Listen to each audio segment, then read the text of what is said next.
Moda tui sauribus, ecclesia, pede baptismo cibus, solemnia. Moda tui sauribus, ecclesia, pede baptismo cibus,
And we're live.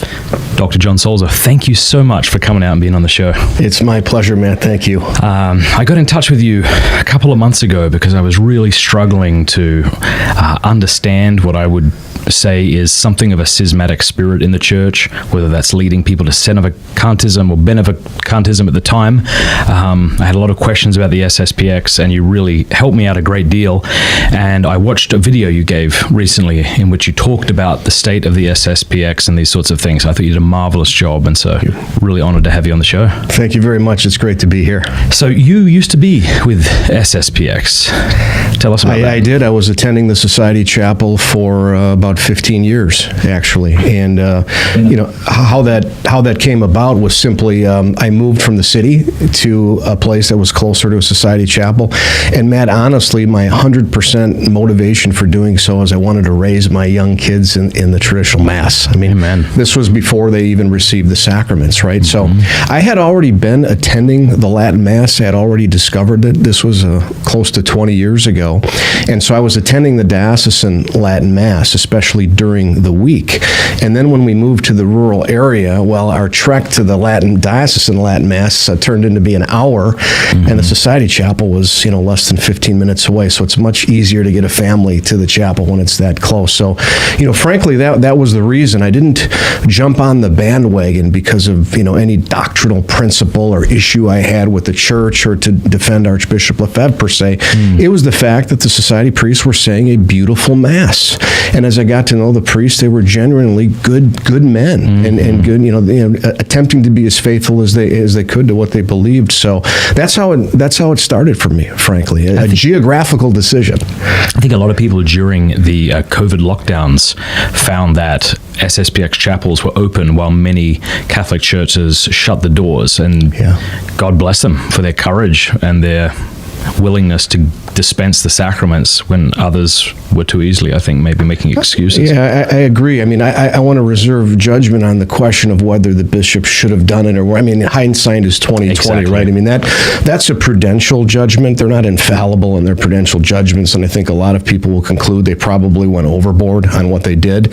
But Matt, if Catholics study history, there have been popes who have interdicted entire countries for years, barring Catholics from receiving the sacraments for years. I mean, if you go to the Catholic Encyclopedia, look up the word interdict. It's been a while since I've done this.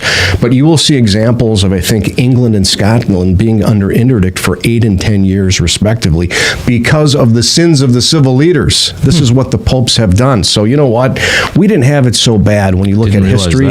And, maybe that was an abuse of discretion. Who knows? But these are actions that prior popes have taken. And so we lived through some suffering during that time, but it's certainly not, to say, hey, I'm jumping ship, right? I mean, we have to, we suffered, but it wasn't as bad as some other Catholics have. What did you love about being at an SSPX chapel, and what did you love about the people who attended there?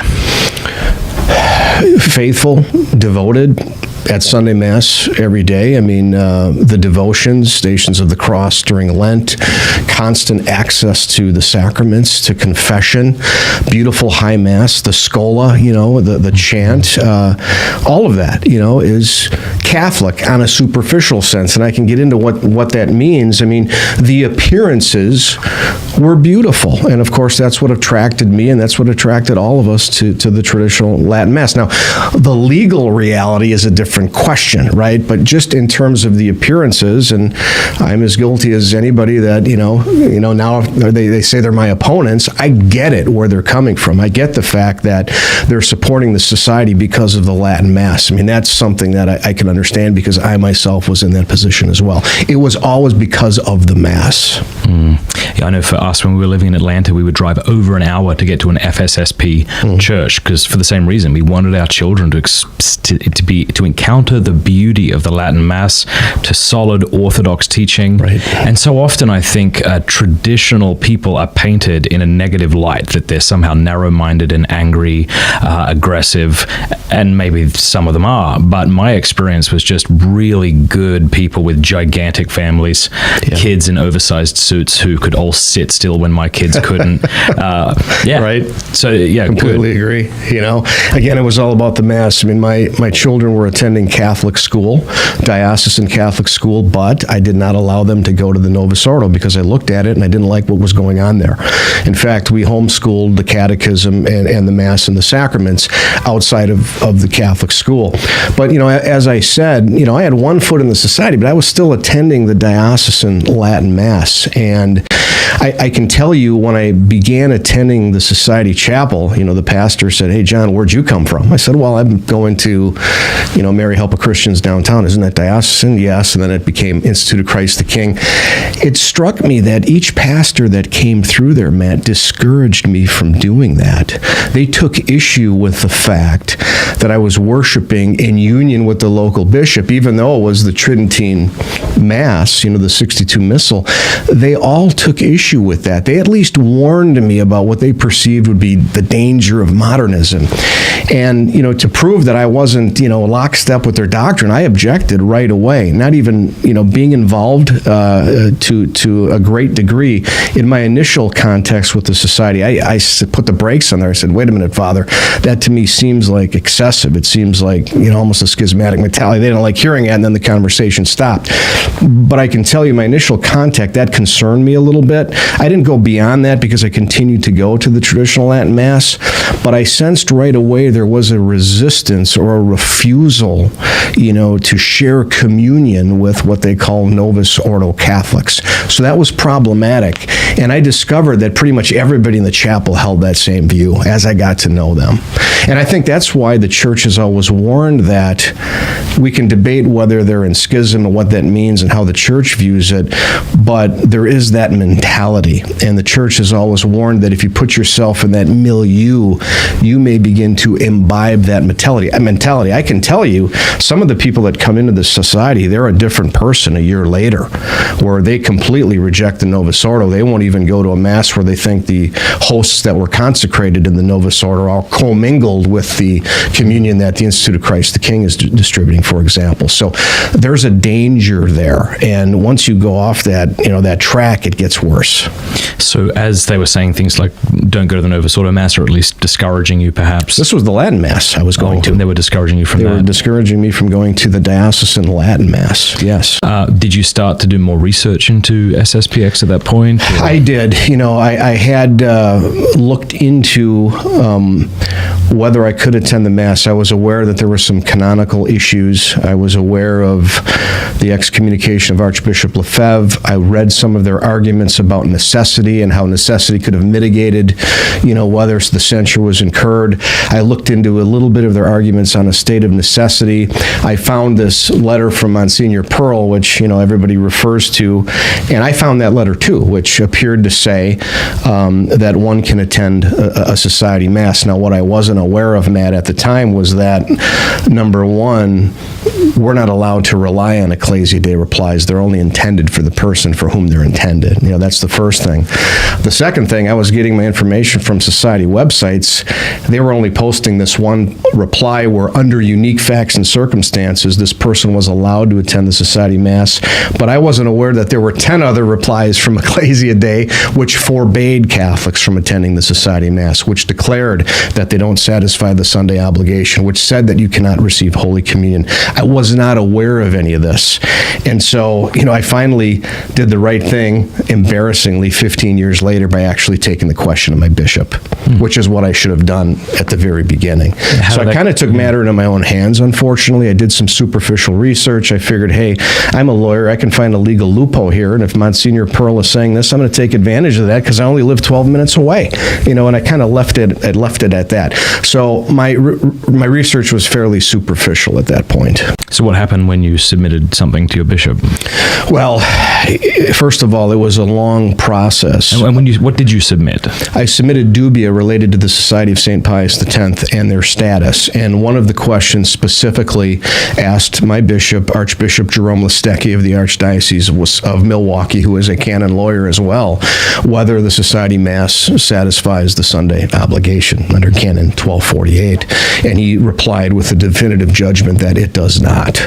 And so as a Catholic, I'm bound to submit to that judgment. Now, I've always said this, Matt, as I went public with this, I am not your authority, people, okay? I'm not telling you to listen to me. Go to your bishop. Go to your bishop. If your bishop allows you to attend the Mass, then I think you can go. But there are bishops throughout the country who have forbade Catholics from attending society Masses because they're not considered Catholic churches, because the priests don't have the faculties to say Mass for a number of reasons. And that's really what I should have done, from the very beginning. But I got a definitive judgment from my bishop, and I'm bound to follow that. I submit to his authority and his jurisdiction.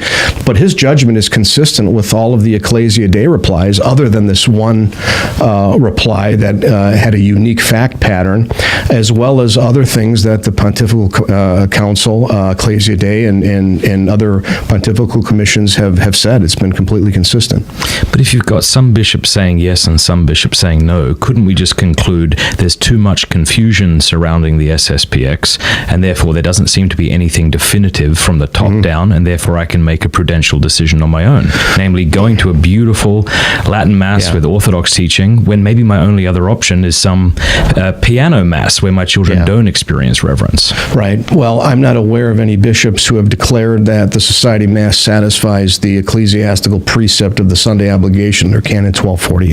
That's really the question. If you look at the commentaries to the Code of Canon Law in light of the canonical tradition, what they effectively say is that to satisfy the Sunday obligation, the missal, a valid missal, an approved missal, has to be celebrated in a Catholic church sui juris, which means a particular church, which is a diocese or a diocesan church. And so the obligation is tied not just to the validity of the missal, but actually to the church itself, Matt. And the reason why that is because Catholics don't have the obligation to understand whether, what the state of the priest is. Is he under censure? Does he have the faculty to say Mass? We don't have an obligation to do that type of investigation, but we do have the basic requirement or diligence to know whether that church is in union with the local bishop, you see? So the obligation of the Mass in terms of satisfying that precept has always been tied to whether the church is in communion with the local bishop, okay? Of course, you need a validly ordained priest and you need to celebrate an approved liturgical missal, but it's the church, and that's consistent. If you go back even to the 1917 code, the canon was 1249 under that code, and that canon actually pointed out specific locations where the Mass could be celebrated, and not all locations that were approved by the diocesan bishop were eligible to meet the precept of the Sunday obligation. So if you look at the 83 code and attempt to harmonize it with the 17 code and prior canonical tradition, it tells you that the precept is always tied to whether the Mass is truly a Catholic church. And the Pontifical Council for the Interpretation of Legislative Texts and Ecclesia Dei have both said the Society of St. Pius X is not a Catholic church. It's not considered a church sui juris, a diocesan church as part of the diocesan structure. You see, in fact, the Society of St. Pius X isn't really even a juridic person under canon law. It was suppressed in 1975, and at that point it was wiped off the face of the canonical map of the church, even if it was on it to begin with. That's another question. But it's really a conglomeration of acephalous priests, which means without a head, which means without bishops with ordinary jurisdiction. They're celebrating the legitimate 1962 missal, but these Masses are not being celebrated in Catholic churches. And by the way, the priests also don't even have the faculty to say Mass. The faculty to say Mass comes when a priest is what's called incardinated. It's in Canon 265. The ordination of a priest, gives him the ontological powers or abilities to celebrate the sacraments, to confect the Eucharist, but it gives him no right to do so. He needs to be under a bishop or hinged to a bishop. He needs to be incarnated in order for him to deploy his mission to the public. And so this is another problem. The fact that the society priests are not incarnated under a bishop means they don't even have the faculty to say Mass. Now, I'm only saying what the church has said. I'm not judging anybody's internal form, and I want to be clear about that. But what the church has always said is if a priest does not have the faculty to say Mass, that Mass is illicit. And in fact, it's sacrilegious because he's misappropriating spiritual goods that belong to Christ, okay? And Christ hasn't given him a mission to do so. Pius XII calls these acts criminal and sacrilegious. So again, I'm repeating what the church has said in this regard. It is a fact without debate that society priests are not incarnated. They do not have a bishop with ordinary jurisdiction, and hence they don't have the right to say Mass. Can you explain what a juridic person is? A juridic person is a person that is recognized in the code of canon law. For example, canon law will say there's such a thing as a priestly society. Okay, that's a juridic person. A lay association would not be a juridic person, for example, and that was the case under the 17 code, and I think it's still the case under the 83 code. So a juridic person is what the canons say the person is. If it's not in canon law, then it wouldn't be considered a juridic or legal person. That word juridic means legal. Isn't it the case, though, wherever SSPX sets up their chapel, they seek permission from the local ordinary? To my knowledge, not at all. They wouldn't have any such approval because they're not in communion with the local bishop. Now, again, go to your bishop and find out. Don't listen to me. I mean, my bishop has given me a judgment. If you want to know whether you can attend a society mass to fulfill your obligation, please go to your bishop, submit him that question, and let him make a definitive judgment and then abide by it. That's my advice to all Catholics. I mean, it feels a bit relativistic, though. I mean, are you saying I can ask my bishop, if he says no, I can move my family to a place where a bishop says yes, and then be right as rain? Obedience is the surest path to sanctity and salvation, so long as the bishop is operating within the scope and spheres of his authority and is not commanding you to sin. I'm not aware of any bishops who have said that the society masses fulfill the obligation. Like I said, it's just the opposite. I have almost a dozen Ecclesia Day replies. I mean, I've seen what the church has said. I've seen, the Archdiocese of Salzburg, issue a decree saying, these masses don't qualify, and whoever formally adheres is excommunicated. I mean, so there's a lot out there. And I'm not saying it's all crystal clear, but what I'm saying is I'm not aware of any bishop taking the position that the society masses satisfy the ecclesiastical precept, which we're bound to do to fulfill the divine law of keeping holy the Lord's day. I can imagine people rolling their eyes when you said that these are sacrilegious masses, because you think... Pius XII says it. I'm just saying what he said. Okay, well, this is how I think someone might respond. They'd say, look, they are treating the Eucharist with tremendous seriousness and reverence. No Up question. the road, they may not be. Maybe they are, but they might not be. I mean, I've had priests walk in down the altar. They had a hockey jersey on because they were celebrating the hockey team that day. When I was a kid in high school, they allowed people to play Metallica from a CD player as a hymn. Yeah. I mean, you don't think that's sacrilegious? Wouldn't it be much better to attend an SSPX chapel than that kind of stuff? Well, that's a false dichotomy, because both masses are illicit for different reasons. That would be my answer. Okay, the society mass is illicit because the priests don't have the faculties to say the mass, and those other masses are illicit because they're also engendering sacrilege and deviating from the rubrics. I see. Right? So that's a false dichotomy. It's not one or the other. So do you think it's that people have seen the gross abuses taking place and have seen, let's say, the heresy or the not so subtle promotion of intrinsically evil acts, perhaps among German bishops, among some American clergy, and have thought, well, look, to hell with this. I'm going there where there's at least incense and Latin and cassocks and people who are teaching the faith. I mean, I can understand why people would want to do that. I can too, Matt. And like I said, the reason why I was driven to the society chapel is because I couldn't find a Novus Ordo worthy that I wanted to raise my family in. Okay, so I get that.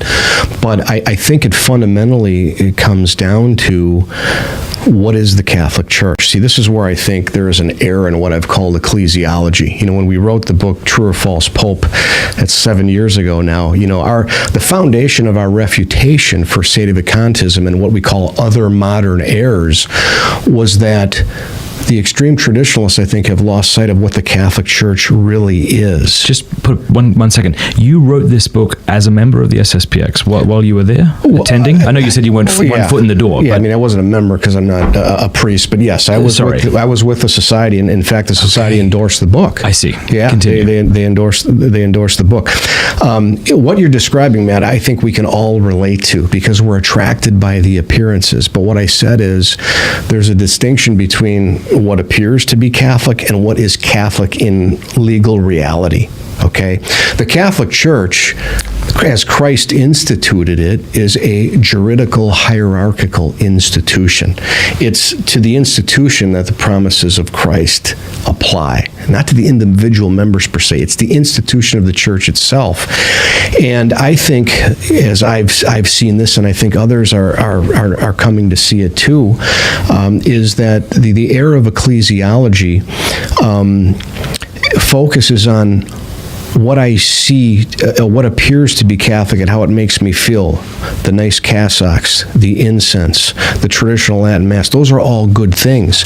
But what is the juridical reality? They're saying this is Catholic without regard to whether it's celebrated in a Catholic church by a priest with canonical mission from a bishop with ordinary jurisdiction, without regard to whether the priest is incarnated, without regard to whether the priest has the faculties to say the Mass. This is a problem. The problem, in my opinion, with the traditionalist movement is that they have redefined the Catholic Church today as a reaction to all these abuses. Okay, I understand the source. As a reaction to all these abuses, because they see these abuses within the hierarchical structure of the church, they step back and they say, you know what? The Catholic Church is truly only those who profess the true faith. Okay. And by professing the true faith, what do they mean by that, Matt? They mean those who go to the traditional Mass and reject Vatican II and the new Mass, you see? So they've almost redefined the church to be this spiritual body of true believers who profess the true faith, again, without regard to whether the minister is part of the juridical structure of the church and has been lawfully sent by the authority of the church. This is a problem. This is kind of where the rubber meets the road here. And really, this is an error of modernism, in a sense, of immanence, right? Where I'm basing my decision on what is true on how I feel and what I appear to be the case, but not on the legal reality of the situation. This is what is so dangerous, because this is exactly what the Protestants said. I have a number of books on the Protestants, and they said the same thing, that the Romans lost the faith, all the clergy are corrupt. We hold the true faith, and the promises of Christ only apply to true believers who possess the true faith. That is not Catholic ecclesiology. The Catholic Church is the Church of Rome and all of the particular churches and dioceses that are legally united to her. That is the Roman Catholic Church. And this is, I think, where the error comes into play, because they're making a judgment on truth based upon appearances only and not the legal reality.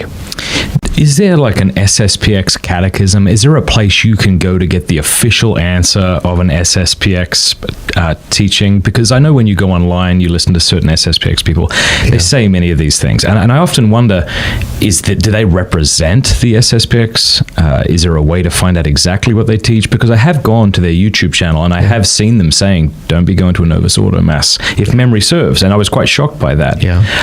But could someone who goes to an SSPX chapel point to that and say, okay, that's not all of us, that's just this person or that person? Well, if you go to a society chapel, they will promote the writings of Archbishop Lefebvre. I mean, I have all his books, right? So I've read through all those and I've got an understanding of what he taught and what the seminary teaches. And so if you want to know what the society teaches, they just did a crisis series podcast. I've listened to all of those. They're very clear about what they teach in terms of doctrine. And what I've discovered, Matt, is oftentimes the society priest will articulate a doctrine beautifully, correctly, but then fail to understand how their position is inconsistent with that profession. For example, I'll give you an example. In the Crisis series of podcasts, I won't name the particular priest because most of them said this, they will profess that the Roman Catholic Church is a juridical, hierarchical structure, and that one must be united to the structure of the church, both in faith, worship, and governance, right, to be a member of the Roman Catholic Church. That's absolutely correct. But they're not part of that structure. They're not part of it. So how do they reconcile their accurate enunciation of the doctrine with the fact that they're not part of it. There's a disconnect between what I've called the speculative intellect, right, which is the profession of the true doctrine, which they articulate, and the practical aspect, that they're not part of it. And what they end up doing is basically chalking it up to mystery. They just say, well, this is a mystery how this is all working out. And at the end of the day, they say, but we stand with Archbishop Lefebvre. Watch all those crisis series of podcasts. This is very unique in the way they approach this. The Protestants reject our doctrines, okay? But the society will properly articulate these doctrines, but then fail to reconcile how their so-called ministry is not consonant with the teaching of the church. And so they then retreat back to mystery and hide behind Archbishop Lefebvre. And what you find with these society priests is it's almost as if Archbishop Lefebvre becomes their rule of faith, where they defer ultimately to Lefebvre as opposed to the magisterium. This is what I have found. Yeah, I know the SSPX that I know will say to me, we are not in schism. And I go, oh, okay. And then I'll listen to the things they put out, and they very clearly seem to be indicating that I am. They may not come out and say that exactly, but in saying, like, you really shouldn't be attending a Novus Ordo church, it's like, okay, so I guess it's the opposite. Yeah. It's the opposite. Well, look, people are new to this discussion, at least some people, even though you've been studying this for years. Could you help us understand the origins of the SSPX, how it was formed? Certainly. Archbishop Lefebvre had very good intentions. This was during the late 60s, and bringing us to 1970, where he was approached by a number of seminarians in Switzerland who wanted to be formed in the old rites, and this was a very laudable thing. Archbishop Lefebvre properly saw abuses that were taking place, both in doctrine and liturgy. And, he was a retired archbishop, and I give him his due. He was a great missionary to Africa. He was a superior of the Holy Ghost Fathers. I mean, we can give him his due. He had a good place in the church up to a point. And again, this started out good. So the society was actually lawfully erected by the local bishop. The bishop's name was Bishop Charrier. I believe it was November of 1970. It's interesting, Matt, to note that the society was erected under the 1917 Code of Canon Law as what's called a pious union. And a pious union, the canonists all say, is a lay association. It wasn't a priestly society per se. It was founded as a lay association. Why? Because Archbishop Lefebvre was forming laymen into priests. And if you read the decree from Bishop Charrier, it says this was being erected as a pious union. If you read the society's statutes, it says it was erected as a pious union, a lay association, and was completely dependent upon the local bishop.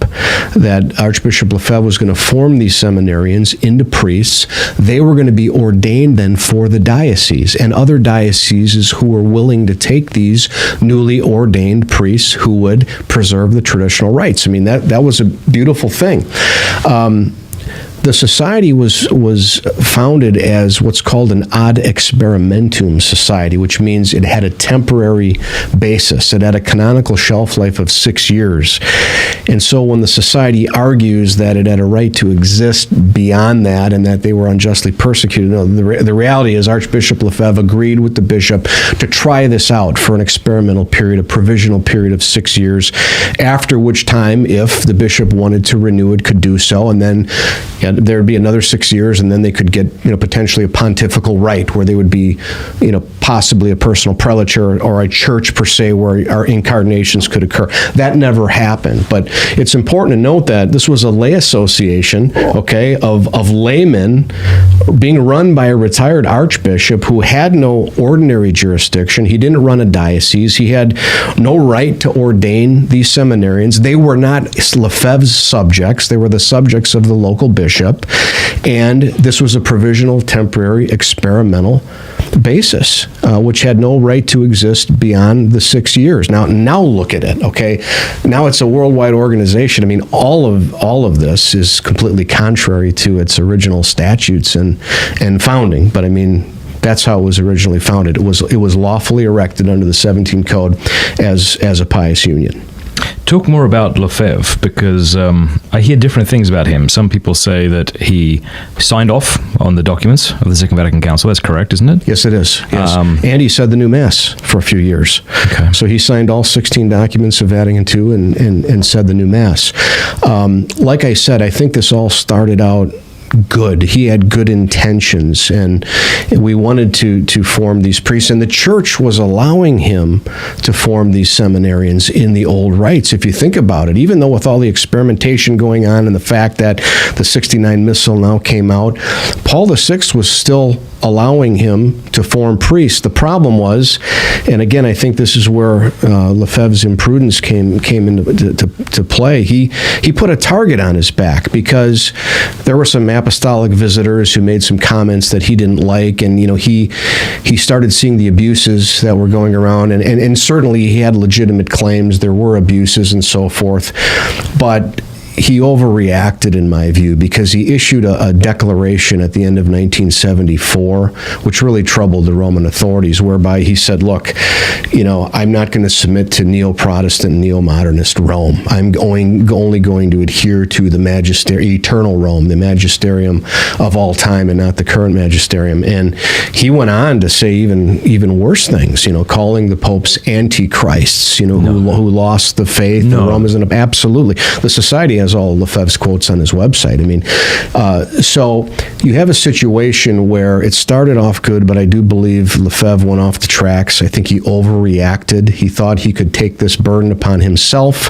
He didn't need the institutional church to do it. He was going to do it on his own. And it's unfortunate because after he issued this declaration, which again was a complete overreaction to the crisis, after all, the Vatican was allowing him to form these men into the old rites. Why rattle the cage? Why put a target on your back? They asked him to retract his statement, or at least to modify it, and he wouldn't do it. And which statement was this? This was called his 1974 declaration. I think it's November 21st, 1974. It's a popular declaration, which kind of started the schism, if you will. It was at that point where Lefebvre really said, I'm not going to submit to all of these reforms, because he says there's a new priesthood, there's a new catechism, there's a new mass, there's new doctrine. Well, okay, where's the docility to the magisterium, though, here, right? Even in the correspondence that Paul VI had with Lefebvre, Paul VI points out what he calls Lefebvre's, quote, warped ecclesiology. Paul VI knew the basis for Lefebvre's errors. He had a misunderstanding of what the church was. Here, Lefebvre makes a declaration saying that there is a conciliar church, a new church, a neo-Protestant church, and the Catholic Church. Well, that's impossible. There's only one church, okay? And he refused to modify or retract that statement, and it got to a point where the local bishop, who then was the successor to Sharia, was Bishop Mammy, sought to suppress the society. Okay, it says, you guys have been around for 5 years. I think this is going off the rails. I don't think this is working. Bishop Mammy appealed to the Holy See to suppress the society, and the Holy See actually said, you can do it yourself, because this is only a pious union. It's not a priestly society. This is another reason why the society claims that they were unjustly suppressed, because they said they were actually a priestly society under the old code, which required suppression by the Holy See and not the local bishop. That doesn't matter, because the Holy See actually did suppress. Cardinal Tabera followed up with an act of suppression that was ultimately, approved in forma specifica by Paul VI himself. When Paul VI writes, he says, I've adopted the suppression of my commission as my own. We, the popes, adopted. So there's no question that the society was lawfully suppressed, but that's where things went off the rails. He refused to recant his declaration that was in opposition to the magisterium, even though he signed all of the documents of Vatican II, even though he had said the new Mass. We can only speculate what happened there and why he put that target on his back, but hindsight tells us that was the most imprudent thing to do, because he had what he wanted, and then he went overboard, and he was lawfully suppressed. And unfortunately, after he was suppressed, he disregarded the suppression. And then it only got worse. Okay, then Rome said, you have to regard the suppression. It came from the Holy Father himself, and you cannot ordain these seminarians. These seminarians now, they're, the class of 76, there's 6 years, they're getting ready to be ordained, and Lefebvre was issued a canonical warning not to ordain them. They're not even your subjects. Remember, they're the subjects of the local bishops. Well, unfortunately, Archbishop Lefebvre disregarded that canonical warning too, and so he incurred what's called a suspension ab ordinum collatione, which means it prevents him from ordaining anybody for a year. That's an automatic suspension that he incurred. And then finally, because he refused, and again, these are requests that are coming from the Supreme Authority, Paul VI himself, because Lefebvre, finally refused to repair the damage of these illicit ordinations, Paul VI finally suspended him ad divinis, which means, this was ferende sententia, judgment of the Pope himself, saying you are no longer allowed to exercise any of your priestly functions. And so, think about how this started, and just over a period of a few years, it turned for the worst. And now Lefebvre is stripped of his priestly ability to exercise the priesthood. And we know what happened from there. He just then went forward and continued to ordain contrary to the will of the Holy Father. He continued to set up shops, set up chapels and schools and seminaries and so forth. And so when you talk about schism, we can say that, and we should maybe define what that is, right? It's a good idea. Schism is defined in the Code of Canon Law 751 as the withdrawal of submission, or the refusal of submission to the Roman Pontiff, or to the communion with those subject to him. Okay, so either or would constitute the canonical crime of schism, and you can see that that's exactly what happened. Say that again, that last bit, refusing communion with those subject to the Holy Father. So let me just throw this out there real quick. Sure. Suppose I live in an area and the only Mass available is sacrilegious. It's you don't go. Okay, but in doing that, am I not doing what Lefebvre did, refusing communion with those in union with the Pope? The problem is you're talking about a particular circumstance of a particular chapel where that's the only place you can go, and it's replete with sacrilege, and it's going to be a danger to the faith of your children. Okay, Lefebvre rejected the Novus Ordo in toto, and the society to this day refuses communion with 99.9% of the Roman Rite, because they refuse to worship with Novus Ordo Catholics. That's different, right? They refuse communion with Novus Ordo Catholics as a matter of principle, not based upon particular facts and circumstances. That's different. They truly, everybody talks about, the first prong, right? The canonical element of withdrawing submission from the Holy Father, but there's another canonical element that suffices on its own, and that's refusing communion with those who are subject to the Holy Father. Well, but you're saying in particular instances that might be okay. You're not obliged to go to something that is sacrilegious. But now it depends on what you mean by sacrilegious. Is communion in the hand sacrilegious? It's not. It's not intrinsically evil. It was the practice of the first millennium of the Church, right? So we have to talk about particulars. You're absolutely not. It's easy to set up a false dichotomy where you've got a beautiful, pristine, holy Mass here, and then quote-unquote clown Masses. I know. And you think, I've never seen a clown at a Mass. I'm sure that happens, and God have mercy on the priest that allows that to happen. I'm sure there are abuses in varying degrees. But when Lefebvre was doing all this, were things even worse then than they are now? Like, how quickly did things go off the rails after the new Mass was implemented? I was a little kid then, so I didn't experience it myself. One can only speculate. How you reject, though, a liturgical reform in toto, especially after you've signed it. The problem, Matt, is that there's a distinction between the Novus Ordo rite of Mass and the way it's celebrated or the way it's been implemented. And that's what you mean by in toto? Yes, rejecting the Mass in principle because the rubrics are contrary to the faith. That's absolutely baloney. The rubrics are not contrary to the faith at all. Look at the new Mass and look at the 62 Missal compared to the 69 Missal. Okay. the priest can say the long canon. I don't like the other options. I don't think there's anything wrong with them per se. I prefer, in fact, there's a Novus Ordo Mass by me where the priest does say the long canon, thank God. But, others have said this too. There's a difference between, you could see great differences between the early liturgies, right, of the church in the first 5 centuries and compare that to the Tridentine Missal. The differences between those masses would be much more, stark and wide compared to the 62 with the 69 Missal, right?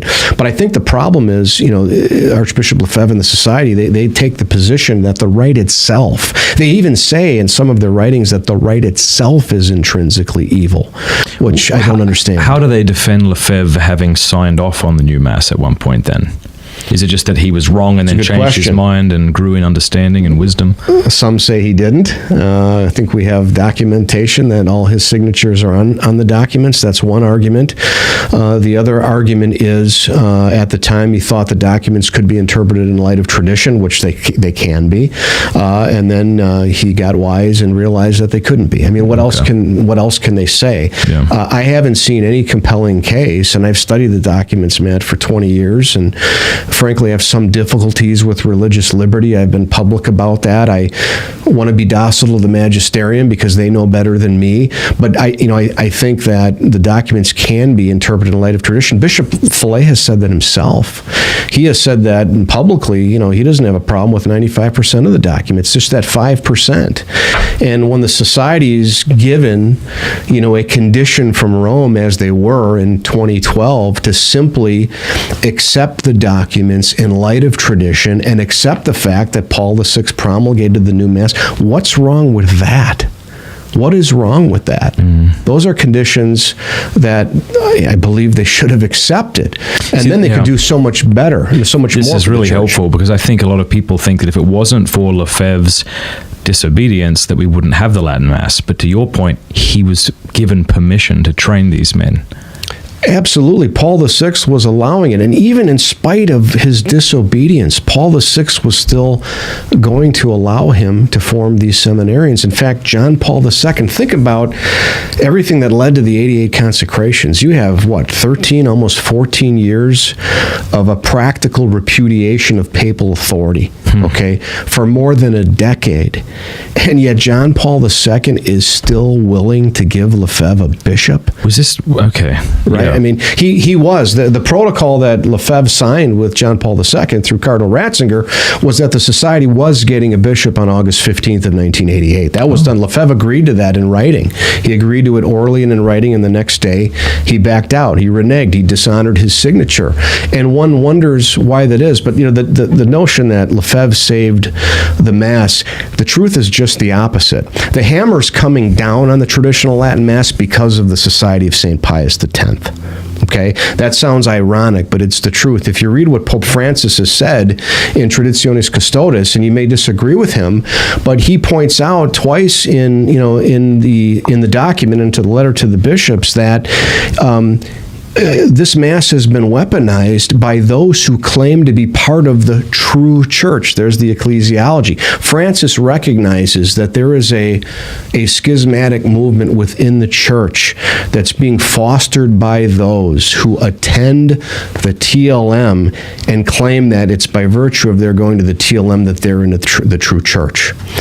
Now, to my dear Catholic friends, because I attend the traditional Latin Mass, that is unfair to the traditional Latin Mass, and it's unfair to all of those priests who are authorized to celebrate it, okay?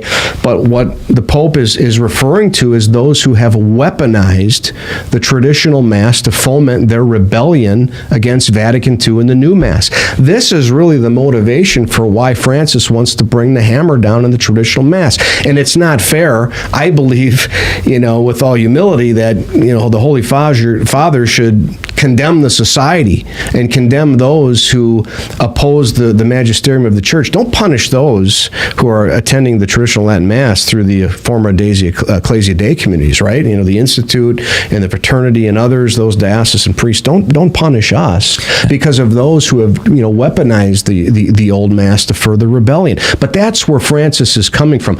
I disagree with the remedy, okay? But I understand the rationale. And thank God the FSSP approached Pope Francis, who said that these restrictions wouldn't harm them in any way. Yeah. And then they asked him, let's get that in writing. Yes. He said, no problem. Yes. Well, this kind of leads us to the illicit consecrations of the bishops. Can you just maybe slow down and just break this open for us so we can understand what happened? Right. We define what schism is, right? It's the withdrawal of submission to, the Holy Father, to his jurisdiction, his authority. And, we can say that, certainly a case can be made that Archbishop Lefebvre withdrew submission from Paul VI and John Paul II by disregarding all canonical warnings, by disregarding all canonical censures. But it finally, Matt, led to the definitive rupture, because the canonical crime of schism results in automatic excommunication, okay? Schism is defined in Canon 751 under Canon 1364. Those who commit the canonical crime of schism are automatically excommunicated from the church. It's called late sententiae. By the act itself, the sentence is already passed if the act is committed. The issue with that, though, is you really don't have what's called juridical certainty of who incurred the censure without the church declaring it. Yeah. And that's why I don't name people, I warn people. There's a difference. What I'm saying is what the popes have said, those who adhere to this schism formally will incur automatic excommunication. Again, Matt, I don't name who they are because we're not the authority to determine whether the canonical elements were met. The church is, but that doesn't mean nobody's excommunicated. The fact is, unlike civil law or criminal law where a defendant actually has to be tried and convicted before he is sentenced, there are acts under canonical or ecclesiastical law where the sentence is passed by virtue of the fact that you committed the act.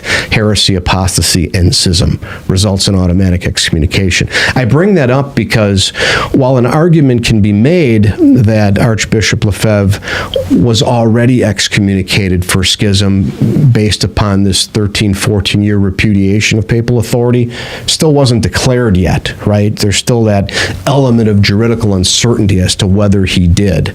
Well, that changed when he went forward and illicitly consecrated the 4 bishops on June 30, 1988. He was warned not to do this. Remember now, he was given a bishop by John Paul II, and he reneged. What Lefebvre came out and said is, I rethought my position. I don't want 1 bishop on August 15th. I want 4 bishops on June 30th. So I want 3 more 6 weeks early. Why? He said this to the Holy Father? Well, this is practically what he presented because that's what he ended up doing. He told Ratzinger, if you read the correspondence, which was another thing that really disturbed me when I started reading the correspondence with Cardinal Ratzinger and Archbishop Lefebvre, Rome was bending over backwards for him. And I even wondered why. Why were they so docile to this man who has rejected everything that they've commanded him to do for a dozen years? But it got to a point where Lefebvre has decided that he's going to go forward with these illicit consecrations. He was canonically warned that if he did so, he would be excommunicated. He went forward with the consecrations, and then Cardinal Ganton of the Congregation for Bishops declared that he had incurred this automatic censure of excommunication under 1364. His declaration is not imposing it. He's declared that it's already happened, okay?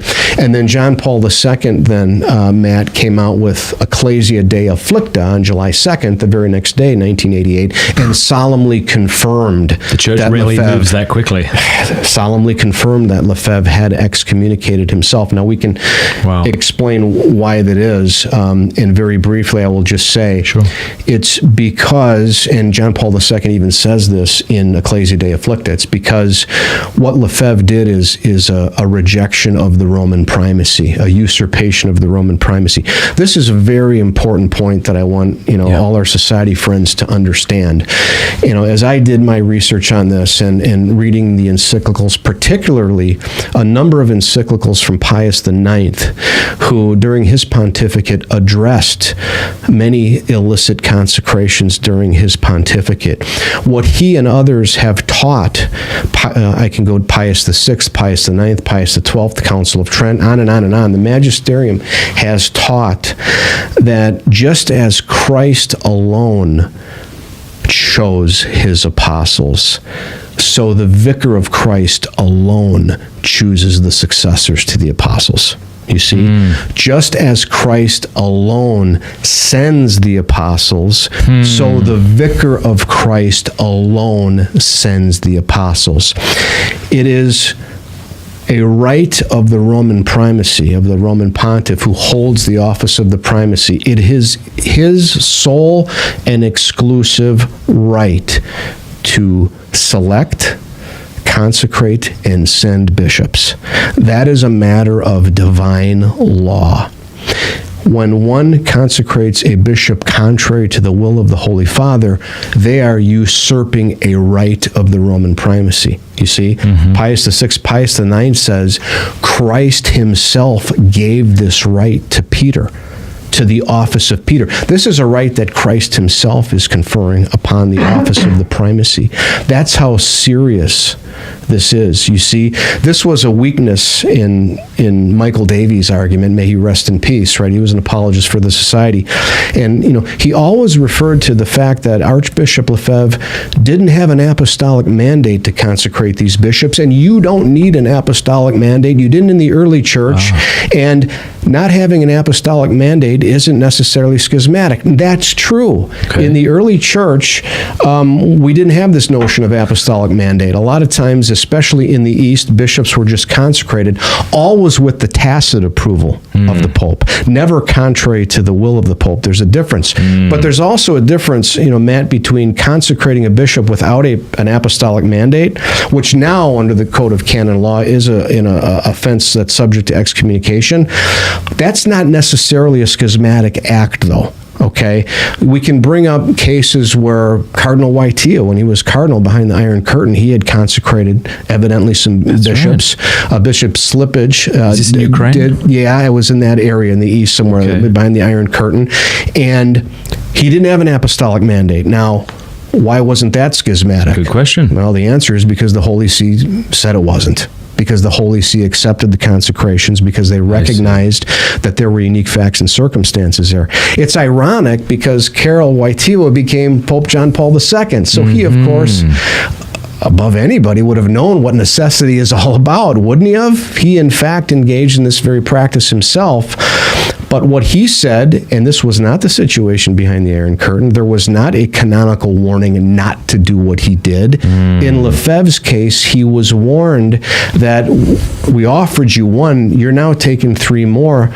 No, this is contrary to the will of the Holy Father. If you do this, this is why Ecclesia de Afflicta, in one of the paragraphs, says, this constitutes a rejection of the Roman primacy.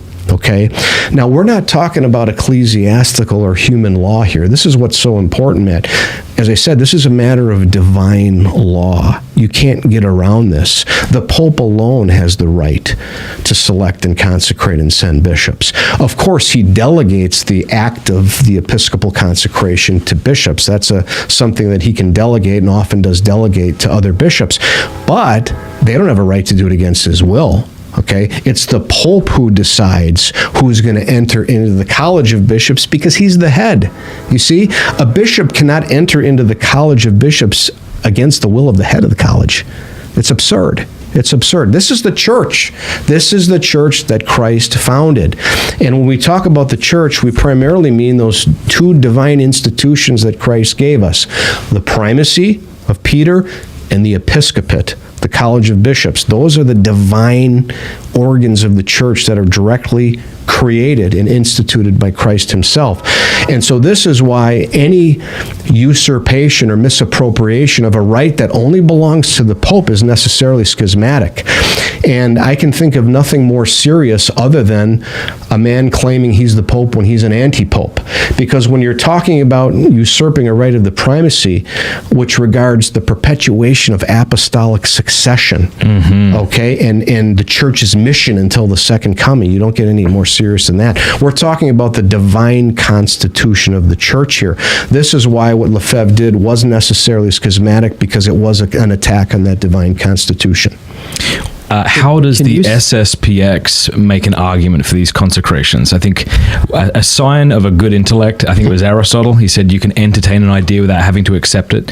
Can you try to steel man as opposed to straw man? Can you try to steel man the society's arguments for why Lefebvre was correct in ordaining these bishops, even though you don't agree with it? The entire tradition of the church doesn't agree with it. As I've said, I have an article where I cite all the popes who have condemned this practice. They'll say what two things. What do they say then? Yeah. Well, the society will say two things. One, they'll say a necessity allows us to do so. Now, the problem with that, Matt, is that necessity never justifies the circumvention of divine law. It only could justify the circumvention of ecclesiastical or human law. Apakah, might be an example where the law would be suspended because we want to fulfill a higher law. So, the will of the legislature based upon these ecclesiastical laws, if the circumstances frustrate the higher law, Apakah would say those laws are suspended, we can appeal to the higher law. The problem with the society's position is that the right to select and consecrate a bishop is part of the divine law. It is part of the higher law, just as is canonical mission. The fact that the mission of the salvation of souls takes place through the right of the Pope to perpetuate the episcopate through the selection and consecration and mission of his bishops. So, in fact, what I'm saying is exactly what the Pontifical Council for the Interpretation of Legislative Texts declared in 1996. That's the organ of the church that's responsible for giving definitive judgments on canon law, the meaning of canon law. And the PCILT said specifically that necessity never justifies consecrating a bishop contrary to the will of the Holy Father. Okay, contrary to the will of the Holy Father, it's impossible. So do you think Lefebvre was hoping that John Paul II would have recognized these after the fact as legitimate consecrations? There's no way he could have, because he was warned in advance that if he did so, he'd be excommunicated. Okay, so then what happens next? What happens to Lefebvre and these other bishops? Well, they were then declared to have incurred the automatic late sententiae censure of excommunication by committing a schismatic act. The schismatic act, as I said, was this rejection of the primacy, this usurpation of a right that only Peter and his successors holds. And then John Paul II said that not only was this a schismatic act, but the society is in schism, and anyone who formally adheres to the schism is excommunicated. Now, there's a distinction I think we need to make between the SSPX and the people, right? Yeah. Because the society as a tax-exempt organization, whatever you want to call it, right? I mean, that it can't be excommunicated, but the people can be. People are subject to the censure of excommunication, not the society per se. However, the popes have used the word schism to apply to the society because it is a movement. Remember, I said it's not technically a juridic person under canon law because it was suppressed. It doesn't exist. It's just a conglomeration of acephalous priests. It is a movement that is schismatic because the act that gave birth to this so-called mission now was a schismatic act, and everything that flows from it, all the ordinations and everything they do from that would be considered part of the schism. I see. Okay, so Cardinal Burke. Well, first of all, John Paul II has referred to the society as in schism. Benedict XVI did. Even Pope Francis did. People aren't aware of that. Yeah, when he issued Tradisinalis Katolik, he referred to, I think in his letter to the bishops accompanying TC, he referred to, quote, the schism of Monsignor Lefebvre. Could he not have been referring to the schism that happened in the past but since been cleared up? Well, the schism hasn't been cleared up. Only the censures that were declared were removed. But the we'll get to acts, that, we'll get to that. Is there a quick list of documents you can give me that I can throw in the description for people to follow along with? Because I've noticed you've cited a couple documents. Is there a quick list you could give me? Not off the top of our head, maybe, but maybe after the fact. Ecclesia Dei Afflicta. Oh, you're going to put links to them. Thank you. Yeah, that's what I'm asking. What a man. Yeah, July 2nd, 1988, Ecclesia Dei Afflicta, which was the motu proprio of John Paul II, whereby he declared that Lefebvre and the four bishops that received episcopal consecration against the will of the Holy Father had incurred the automatic censure of excommunication. Okay, and then as we were getting into, Matt, there's a distinction, right, between the movement, which is clearly schismatic, as all the popes have said, as Cardinal Burke has said, as Cardinal Mueller has said, Cardinal Ratzinger, and so forth, and the people who adhere to the movement. So, that distinction is persons are subject to the censure. So, in my opinion, we know that Benedict has lifted the censure of excommunication on the four bishops. Okay. What does that mean? How could he do that? They were deceased at the time, correct? No, they're all still alive. No, I mean Lefebvre. I meant. Well, he didn't lift it on Lefebvre. He mentioned the four bishops. I see. Right. Lefebvre was deceased, but he mentioned the four bishops. Well, if you read the decree that lifts the censure of excommunication, it's clear that Pope Benedict did it because it says he wanted to, quote, have prompt attainment of full communion with the Church. Because the four bishops were under a declared censure, okay? We know it happened automatically, but when the Church comes in and actually declares it, that's considered a juridical obstacle toward communion. I see. If the censure wasn't declared, let's say you or I, God forbid, incurred the censure of excommunication, but the Church didn't declare it, all we would need to do is go to a confessor who had the faculty to absolve and lift the censure, and we'd be back in. Mm-hmm. You see? When the censure is declared, that is an additional juridical impediment toward full communion.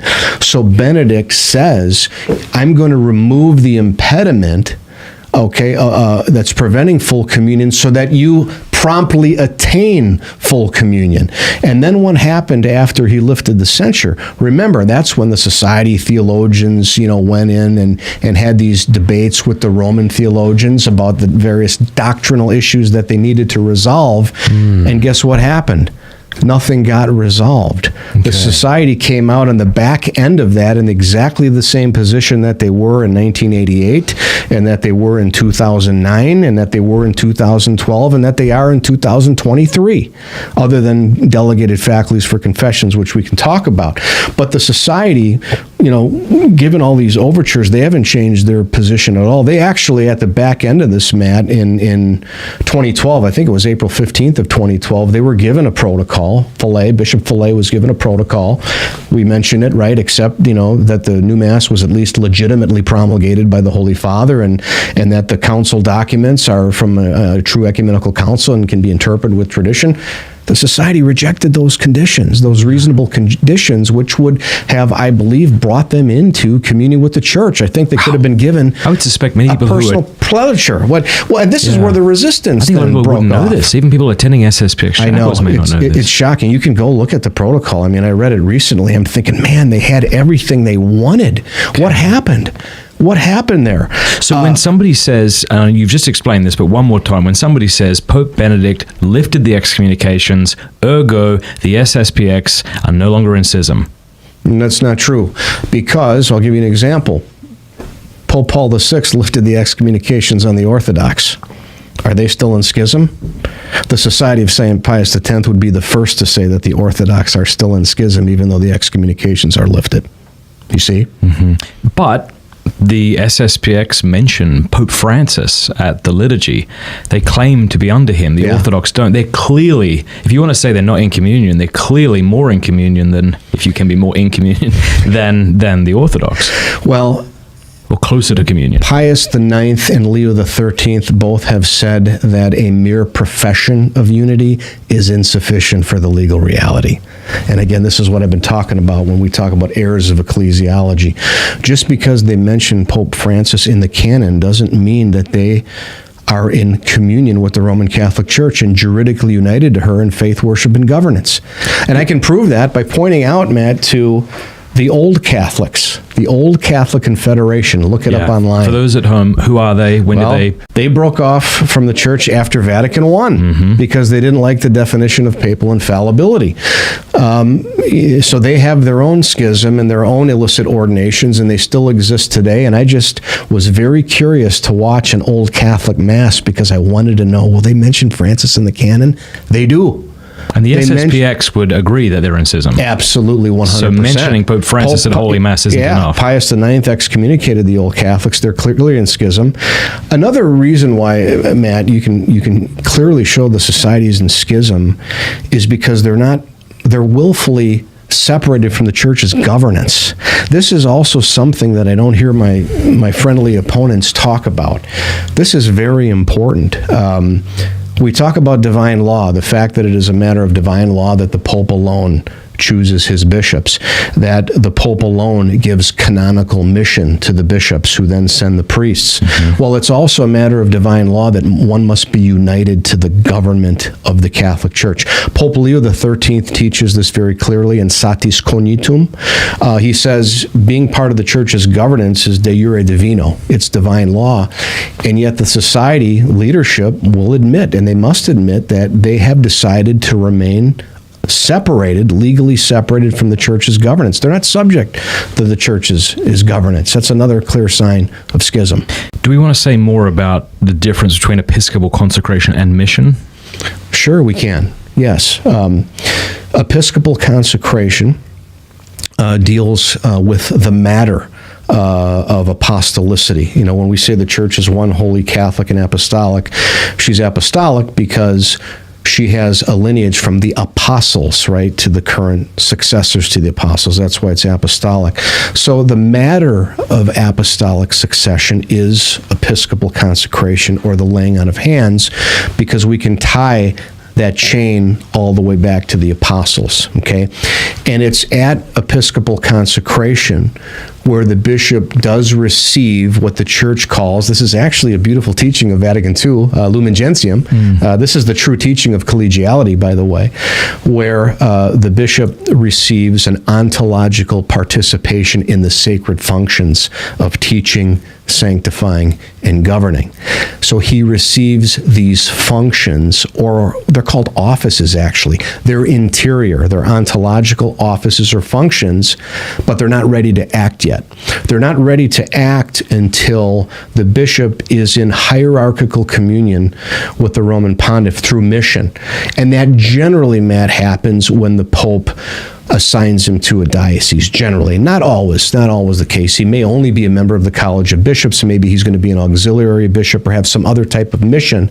But the functions that he receives only become powers ready to act when he is given canonical mission by the Roman pontiff. Okay. You see? Yeah. So he has the ontological powers, imprinted on his soul, but he has no right to exercise They're them. not activated, as it were. Right, they're in potency, okay? They're not rendered active until he's given canonical mission. And again, this is part of the divine law. This is the way Christ set up the church. The fact that the Father sends the Son sends, he sends Peter then, in the successors. So it's a beautiful reflection. But, okay, what about a priest who's laicized?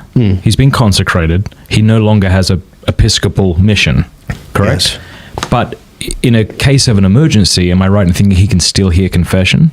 He can still absolve in danger of death. He could celebrate Holy Mass illicitly but validly. He could, yeah. Okay. He could, yeah, because he has the ontological powers to do so. I mean, even if the SSPX accept everything you've set up till now, why couldn't they argue, well, this is a state of emergency? Look at the state of the church today. Yeah. So sure, maybe it's illicit, but it's valid and it's celebrated beautifully. And as I said, necessity never justifies getting around the divine law and the divine constitution of the church. That's where you have to draw the line. Okay.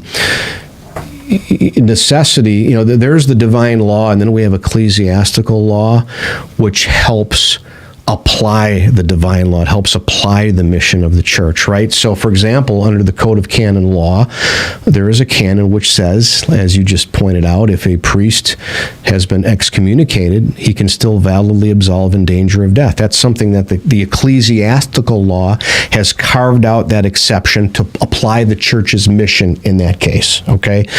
But there's nothing in canon law which says that priests can decide based upon their subjective assessment of a crisis that they can do everything they want and be accountable to no one. I mean, that's not Catholic at all.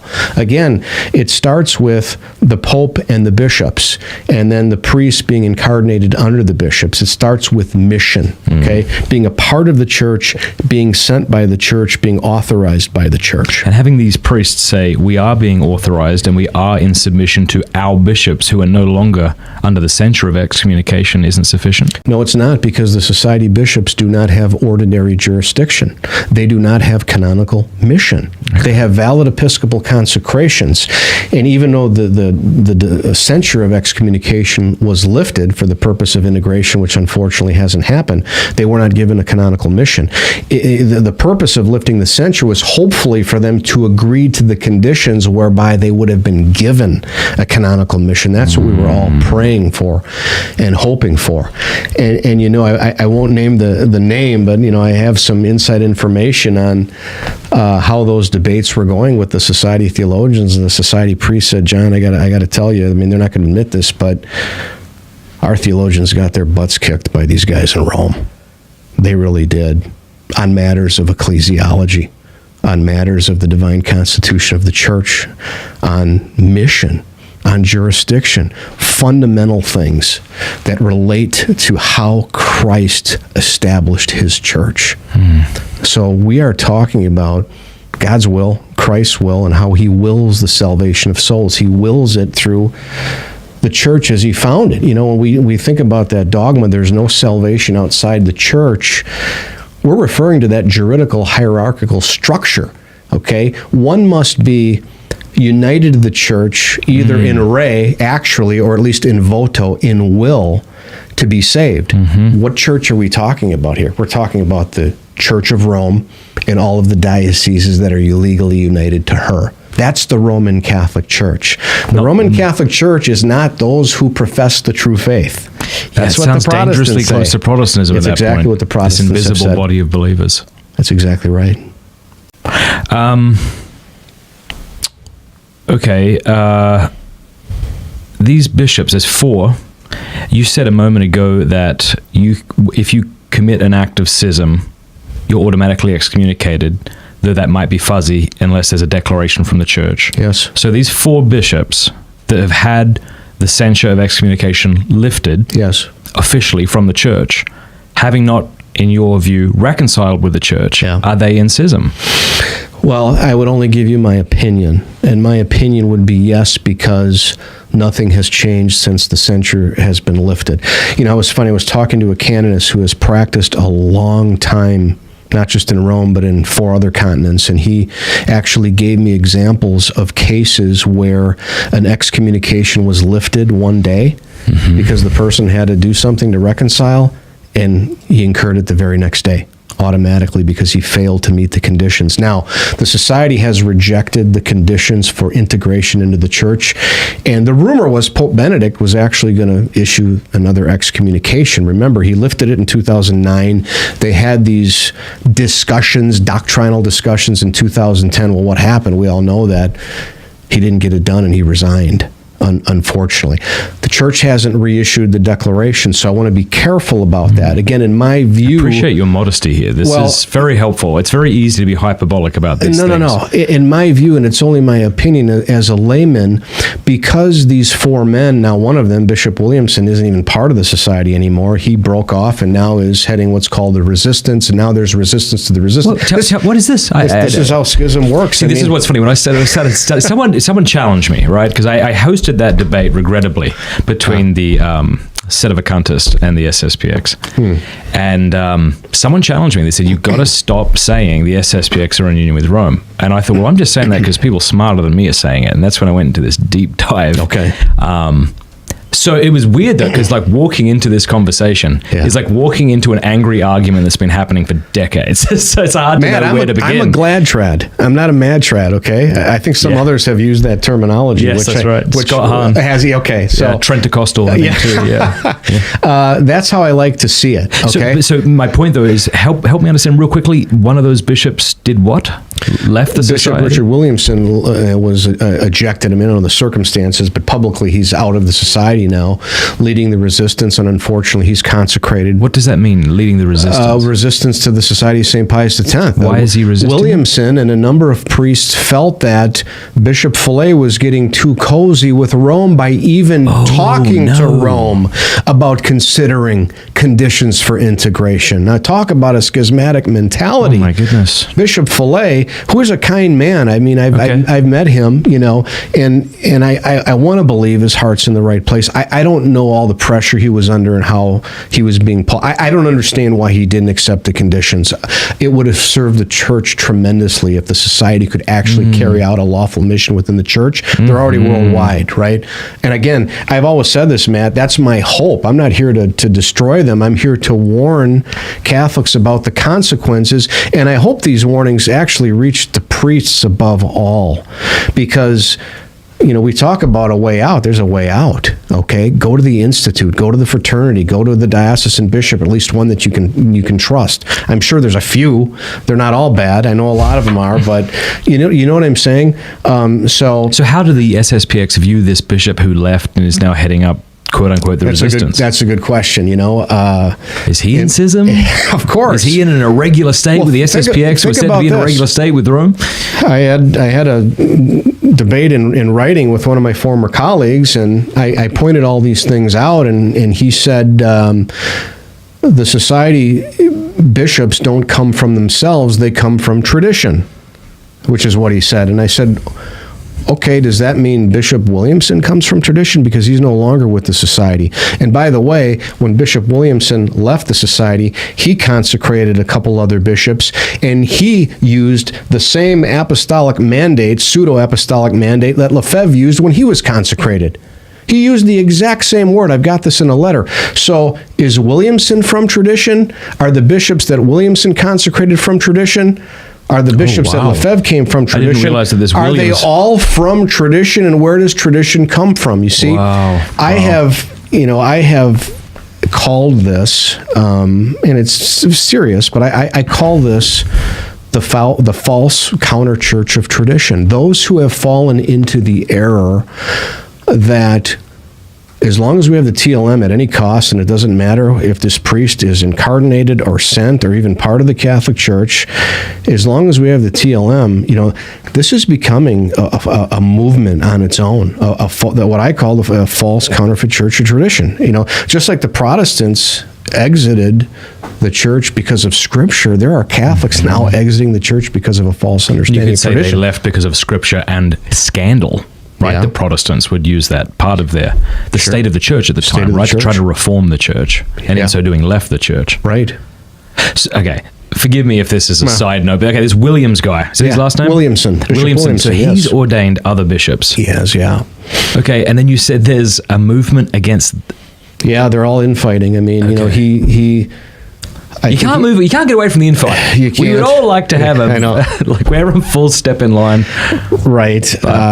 He was expelled by Bishop Fillet, from what I understand. It's in public records. You can read exactly how the society communicated this, but he was expelled. And see, shouldn't that be the Pope's job if they're in union with Rome? Of course. I mean, you know, they're operating under their own governance, but it's not the governance of the Roman Catholic Church.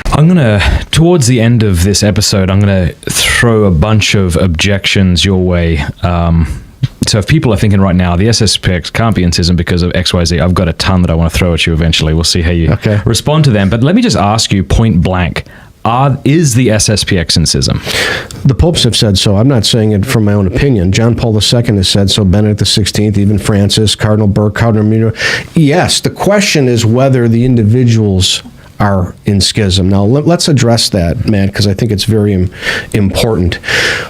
After John Paul II, in Ecclesia Dei Afflicta, again, July 2nd, 1988, declared that Archbishop Lefebvre committed a schismatic act and the society's in schism, he then went on to say Catholics should have nothing to do with that movement. And he went on to say, those who formally adhere to the schism, you just asked me, are they in schism? Well, I'm reading from John Paul II, right? Those who formally adhere to the schism incur the automatic censure of excommunication. Now, what does formal adherence mean, right? I mean, the Congregation of the Doctrine of the Faith hasn't told us. The Pontifical Council for the Interpretation of Legislative Texts has addressed this issue in 1996. There's a letter online that you can read. And what it has said, and now we're dealing with individuals now, we're not dealing with the society as a movement, which is schismatic, but we're dealing with whether the individuals who adhere to that movement, whether they are excommunicated. And the P-Silt said that, and I'm quoting them from memory, they actually said, quote, "It seems no doubt that the priests and deacons are formally adhering because they understand what the movement is all about." You see, again, this still requires an element of subjectivity when you're talking about whether they're culpable for it, but at least in terms of the canonical crime, it appears that they are. But like I said, Matt, in the absence of a declaration, it's prudent never to name somebody, because that's the church's job. Canon law gives us the elements that are necessary to have a canonical crime, but the church has to judge whether there is a canonical crime, to be fair, right? But one wonders, all I'm saying is what the church has said. I'm not saying you're a schismatic, but I'm saying if you formally adhere to the schism, then you are. And then what you're also saying is Benedict's remission of the censures of excommunication does nothing to change that. Because I think that's what I had in my mind, that something that Benedict did somehow made what Pope Paul VI, John Paul II say is irrelevant at this point. Well, those are two different things, right? The schismatic act occurred. I mean, that act can't be undone. You can't say, actually, the church was wrong. Usurping a right of the primacy is not schismatic. Okay, that's the problem. Fair enough. What you can do, though, is remove the censure that was declared so as to not have that juridical impediment prevent them from being fully regularized into the church. You see this? So there's a difference there. And we have a precedent for this. It's the Orthodox, Matt. Like I said, the Orthodox censure of excommunication was lifted by Paul VI in 1965, and yet they're still schismatic. They're still schismatic. They're just not under the declared censure. Okay. But I wanted to get into the other thing about whether the priests are, again, I'm not making a judgment. I don't name names. I'm only warning what the church has said. I think it's even a more gray area for the laity, and I put myself in this camp. If you're just going to a society mass to get the TLM, you're not a schismatic, okay? The Pontifical Council, again, for Interpretation of Legislative Texts, have said, with respect to the laity, they, were delicate and nuanced this a little bit, and they said, we think that if the laity were to only, what they said, attend exclusively Lefebvrean ecclesial acts, is what they said. In other words, if you're only going to the Society of St. Pius X at the exclusion of everything else, and if you believe that Lefebvre was correct and you're putting the authority of Archbishop Lefebvre above the Pope, then it would appear that you are formally adhering to the schism. But if you're just going to the Mass, as I was, and that many other people are, that is not sufficient, to qualify as a canonical crime of schism, right? That's not to say you should be doing that, but I want people to be clear, right? I'm not saying, and the Church has not said, everybody who attends a society mass is in schism. That's not what we're saying. But again, I will say, if you're formally adhering to the schism, you're subject to excommunication. Does going to an SSPX chapel on Sunday fulfill my Sunday obligation?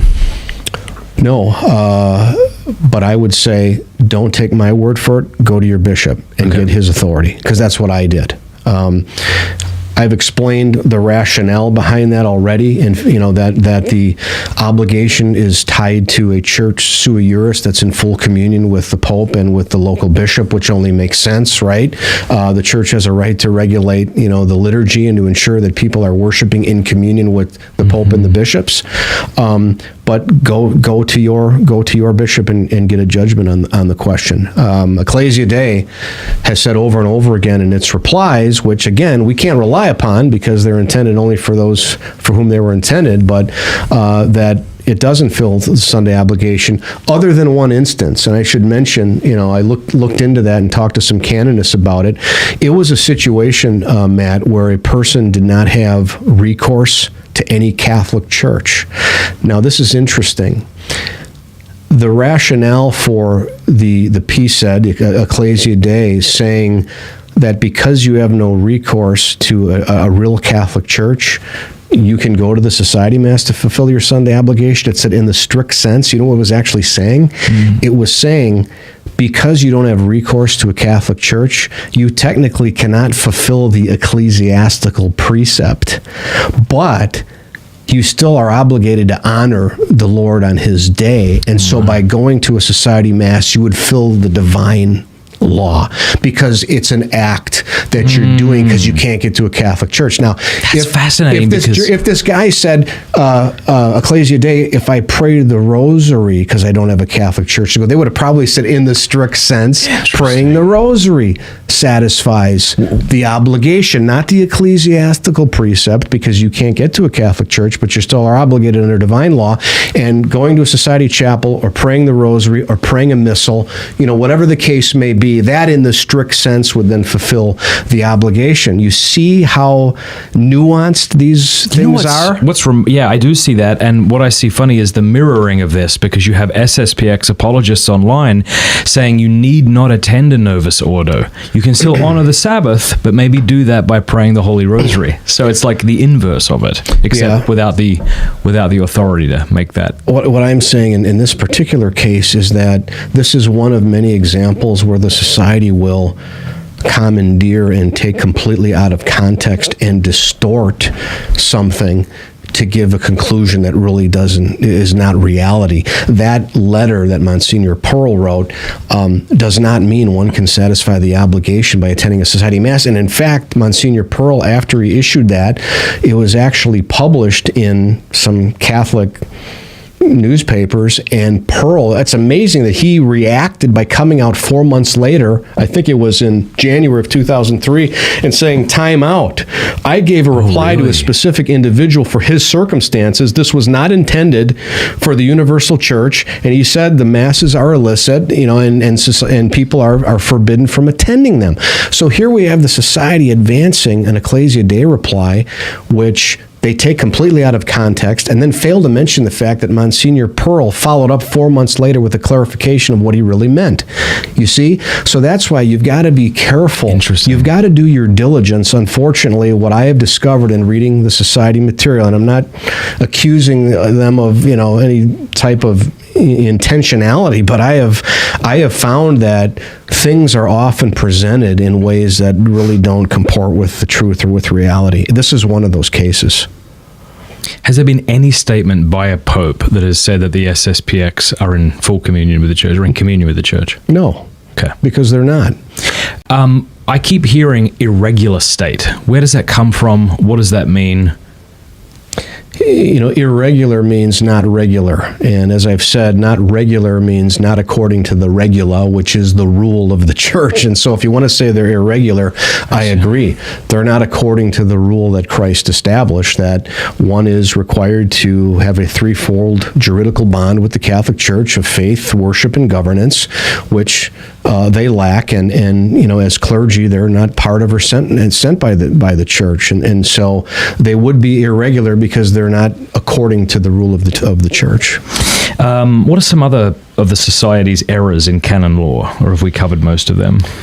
Well, there's quite a few. I mean, I can tell you, Matt, when I was looking into this and studying canon law for, a long time, 20 years, I came to some conclusions that I was quite surprised. I couldn't believe some of the things that I discovered in their analysis, and I'll explain what those are. But to be clear, I actually, fortunately, have some contacts in Rome that I submitted these conclusions to. Some of them wear red hats, and they affirmed my conclusions. I was actually, a lot of the articles I've written had that approval. So one of the things I discovered is that the society has completely distorted and abused the notion of supplied jurisdiction, okay? Under Canon 144, it says that the church can supply jurisdiction, where jurisdiction is necessary in cases of either common error or positive and probable doubt of fact or law. And I can explain a little bit of what that means. What the society has been saying for nearly 50 years is that due to the crisis, they admit they don't have, or at least before Francis gave them the faculties, they did not have the faculties to validly absolve in the confessional. They conceded that. I mean, that was objectively true. But they claimed that the church supplied the faculty. It's called ecclesia supplei. The church supplied jurisdiction in cases of necessity. Well, having studied this quite extensively and again submitting at least my conclusions to people who know a lot more about this than me, that is a totally distorted understanding of supplied jurisdiction. The society views supplied jurisdiction in what I would call a vacuum. Their position is effectively, so long as a person sees a priest with a stole on going into confessional, that person is going to naturally think that that priest has faculties to absolve their sins in the confessional. That's the society's position. This is not at all how supplied jurisdiction works, and frankly, I cannot believe that the Society of St. Pius X has gotten away with this for so many years. If you read the treatises on this, for example, there's one by Mickiewicz, who was a priest, and he wrote a treatise on Canon 209 under the Old Code in around 1940, which the Society even refers to. He and others explain that supplied jurisdiction, the Church supplies jurisdiction in the case of common error on the following points. Number one, the Catholic community, has to make a judgment that the priest has the habitual faculty to absolve. Now listen to what I said there. The Catholic community has to make a judgment that the priest that is in their parish has the faculty to absolve, that he's been sent by the bishop. The only way a priest would have the habitual faculty to absolve sins is if he were incarnated and sent by his bishop, The society doesn't meet any of those criteria. Number one, the society applies supplied jurisdiction to their chapels. Their chapels are not considered the Catholic community. The Catholic community for supplied jurisdiction applies to the territorial parish or diocese in which the society illicitly operates, because supplied jurisdiction is intended to protect the Catholic community, not those who are going to confession outside of the Catholic community. You see? So they attempt to apply supplied jurisdiction to their own SSPX chapels. It doesn't apply to SSPX chapels. It applies to what the Catholic community. The second point is the Catholic community would have to make a judgment. That's different than being ignorant, Ignorance is a lack of knowledge, whereas judgment is based upon some knowledge, and if it's an erroneous, there's an element of ignorance, but it's a judgment, and the canonists generally say it's a moral unanimity of the Catholic community that would have to conclude that this priest has, again, habitual jurisdiction to hear confessions. Well, of course, no one in the Catholic community would believe that a society priest has habitual jurisdiction to hear confessions, because even the society priests say they didn't before Francis have the habitual faculty. You see, they're also, because they're under censure, that would be another reason why the Catholic community could not conclude that they had the faculty. There are other reasons, but the point I'm trying to make is the society has preached this notion of them having supplied jurisdiction for 50 years before they actually had the faculty. All these confessions were invalid. They did not have the faculty because the church doesn't supply in cases where a non-Catholic community knows the priest doesn't have the faculty.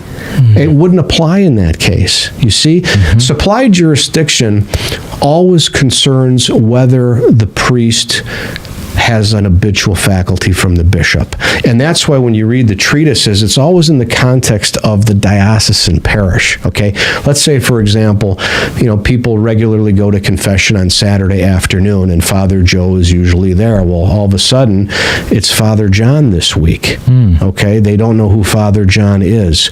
Would that Catholic community conclude that Father John had the faculty to hear confessions? Of course they would. Why would they? Because they're in a diocesan church, advertising confessions. This is where they do a confession every week. And they would have assumed that Father John was sent by the bishop or had a delegated faculty from the bishop through Father Joe. You see, that's how supplied jurisdiction works. That's why it never applied to the Society of St. Pius X clergy, because the Catholic community not only would not err, but they know, practically all of them know, that their bishops or that their priests were not sent by the bishop with a faculty to hear confession. This is how egregious, Matt, this was, and the fact that they've frankly deceived souls for so many years. I think this is a black and white issue. I mean, that's certainly the impression I get from the canonists that I've talked to about this matter, and it's the same for marriages. We could talk about that. Thank God Francis has now given them the faculties for confession. So let's be clear about that. The society priests do now have the faculty to hear confession, and it's wonderful because they can do this throughout the world. It's an anomaly, as Cardinal Burke said. It is an anomaly that they could have the faculty to hear confessions, but not the faculty to say Mass. I get that. It appears to be inconsistent, but it's still the way it is. And I would also point to, Matt, this might be one of your objection questions, so maybe I can preempt it.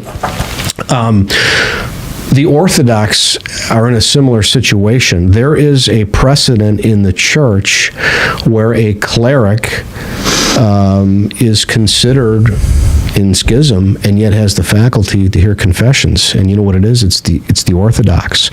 If you look at Canon 844-2, that's the canon that permits sacramental sharing under certain very limited circumstances, right? If there's moral or physical impossibility, there's no danger of indifferentism, etc.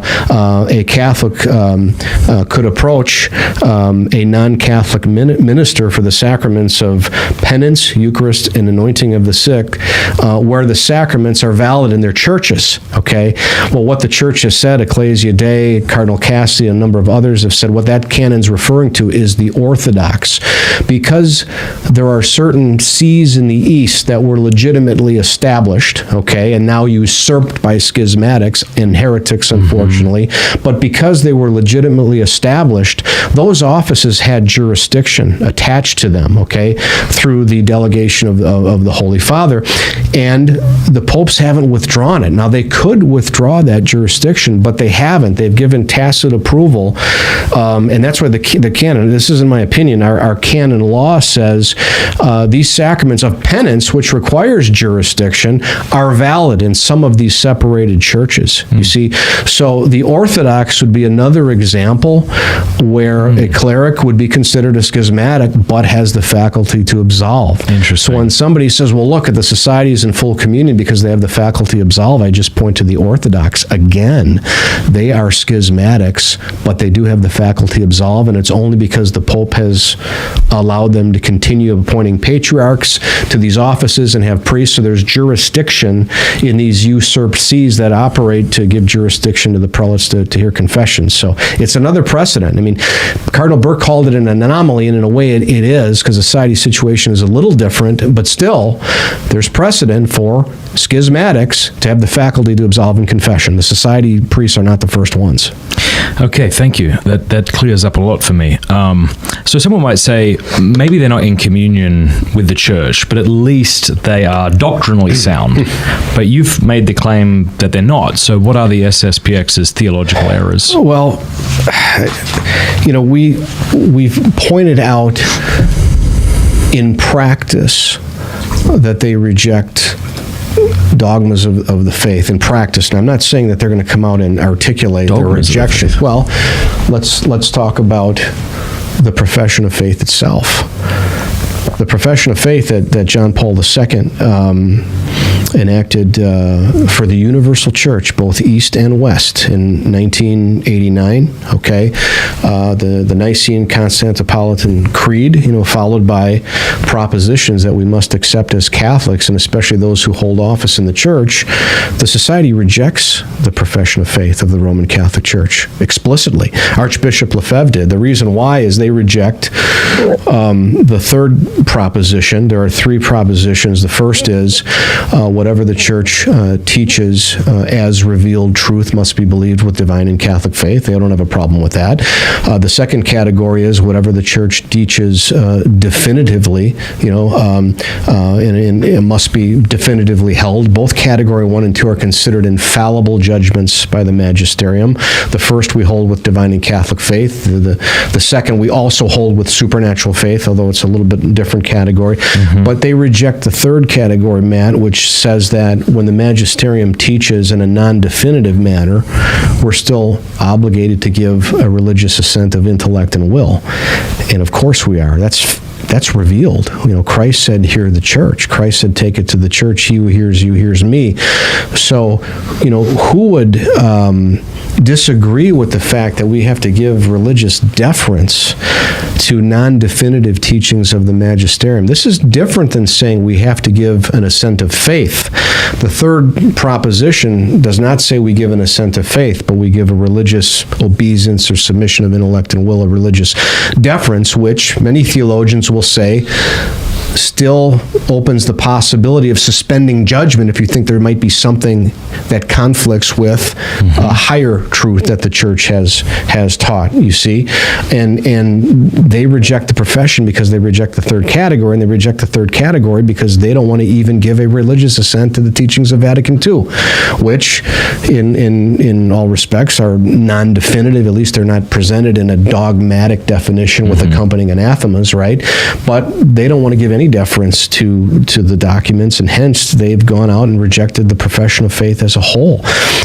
Cardinal Mueller has been very clear, and Archbishop Pozo, who was one of the point persons for trying to get the society into the church, they made it clear that one of the conditions for the society to actually come into the church is going to be for them to accept the 1989 profession of faith, which is a profession that's binding on all Catholics. I mean, if you look at the professions of faith throughout the ages, the church has always treated these professions like dogmas. The four corners of the profession is what we assent to in faith. Not that the third category requires the assent of faith, but the proposition that we must assent with intellect and will is a matter of faith, because Christ has revealed we must hear the church, you see. So that's very problematic that the society rejects the profession of the Roman Catholic faith. That's one example. There are many others, and not to belabor it, but just the notion that they can usurp a right of the primacy and select bishops contrary to the will of the Pope. That's against divine law. The fact that they think they have a juridical mission, as Pius XII called it, when they don't. They haven't been given a mission by the Pope. I've written about this, it's gone probably a year now, but one of the reasons why the church has required clerics who claim to have a mission, and this happened during the Protestant Reformation, where the Pope says, you have a mission from us, prove it with miracles. If you haven't been lawfully sent as a matter of divine law, then show us the divine testimony from miracles. Okay, St. Francis de Sales gets into this, and a number of popes, as I've written about, talk about this. Well, the Society of St. Pius X is actually claiming that they have an extraordinary mission. Okay, they admit that they do not have an ordinary mission. They do not have a canonical or juridical mission. That is, the bishops have not been sent by the Pope, and the priests are not incarnated under bishops with ordinary jurisdiction. So practically what they're claiming is an extraordinary mission. But in order for one to have an extraordinary mission, you have to show it by canonically approved miracles. See, the church authority, you can't escape the church's authority, right? It's got to be canonically approved miracles. But the other point is that extraordinary mission always acts in concert with the ordinary mission, never in opposition to the ordinary mission. And that's why I was startled when one of the society priests, I won't mention his name, but said in the video and in the Crisis series, he admitted publicly, he says, we operate contrary to the will of the princes of the church, the successors of the apostles. He said well, I'll say his name. It's Father Jonathan Loop. It's public. I mean, you can read all about this. And so they're admitting they're operating. So even if they had an extraordinary mission, they wouldn't have it because they're operating contrary to the mission of the church. Suppose you were with him and he said that. Yeah. And then you said to him, tell me how that's not a schismatic statement. What would his response be? Let's ask him. I'm not going to speak for him. Yeah. But what I will say is, again, what the church says. If you do not have a canonical mission, which is an ordinary mission, then you are always required to prove that you were sent directly by Christ. You see, if you're not sent by the vicar of Christ through canonical mission, then you have to prove you were sent by Christ directly, like St. Vincent Ferrer. Gotcha. And they stopped counting his miracles, I think, at 800, right? He had an extraordinary mission. It's rarely happened in the history of the church, but it's always been testified to, either in Scripture, either John the Baptist, for example. He's an example of one who didn't perform miracles to our knowledge, but he was prophesied in Scripture. He had an extraordinary mission, and St. Vincent Ferrer would be another example. I mean, I asked a society priest this one time, and I'm not trying to make light of it, but he said, well, we have a miracle. And I said, well, what is that? And he recognized that they probably need a miracle. He said Archbishop Lefebvre was born on, or died on March 25th, I think. I think that's what he actually said. That was the miracle. And I said, you're kidding me, right? And, so that's kind of where that discussion ended. But canonical mission, again, we're talking about the society's errors. Well, they clearly believe that they can operate without either an ordinary or an extraordinary mission. I was about to ask you something, and as I was about to ask it, I feel like I know the answer already. I was about to say to you, why doesn't the church declare this loudly, firmly, unequivocally? And then I thought, well, when's the church done that recently about the Orthodox? Yeah. I can't think of a time. Well, I mean, it has. It depends what you mean by this, because John Paul II did declare it in a motu proprio. He said... I suppose, today, given that there seems to be so much confusion around... Every gesture, Matt, that you see, and Archbishop Pozzo talks about this, from giving the faculties, right, to now giving diocesan bishops the authority to send diocesan priests to witness a society marriage, or if that's impossible, even to delegate that faculty directly to the society. All of these things that have been done have been overtures on the part of the Holy See to try to facilitate integration.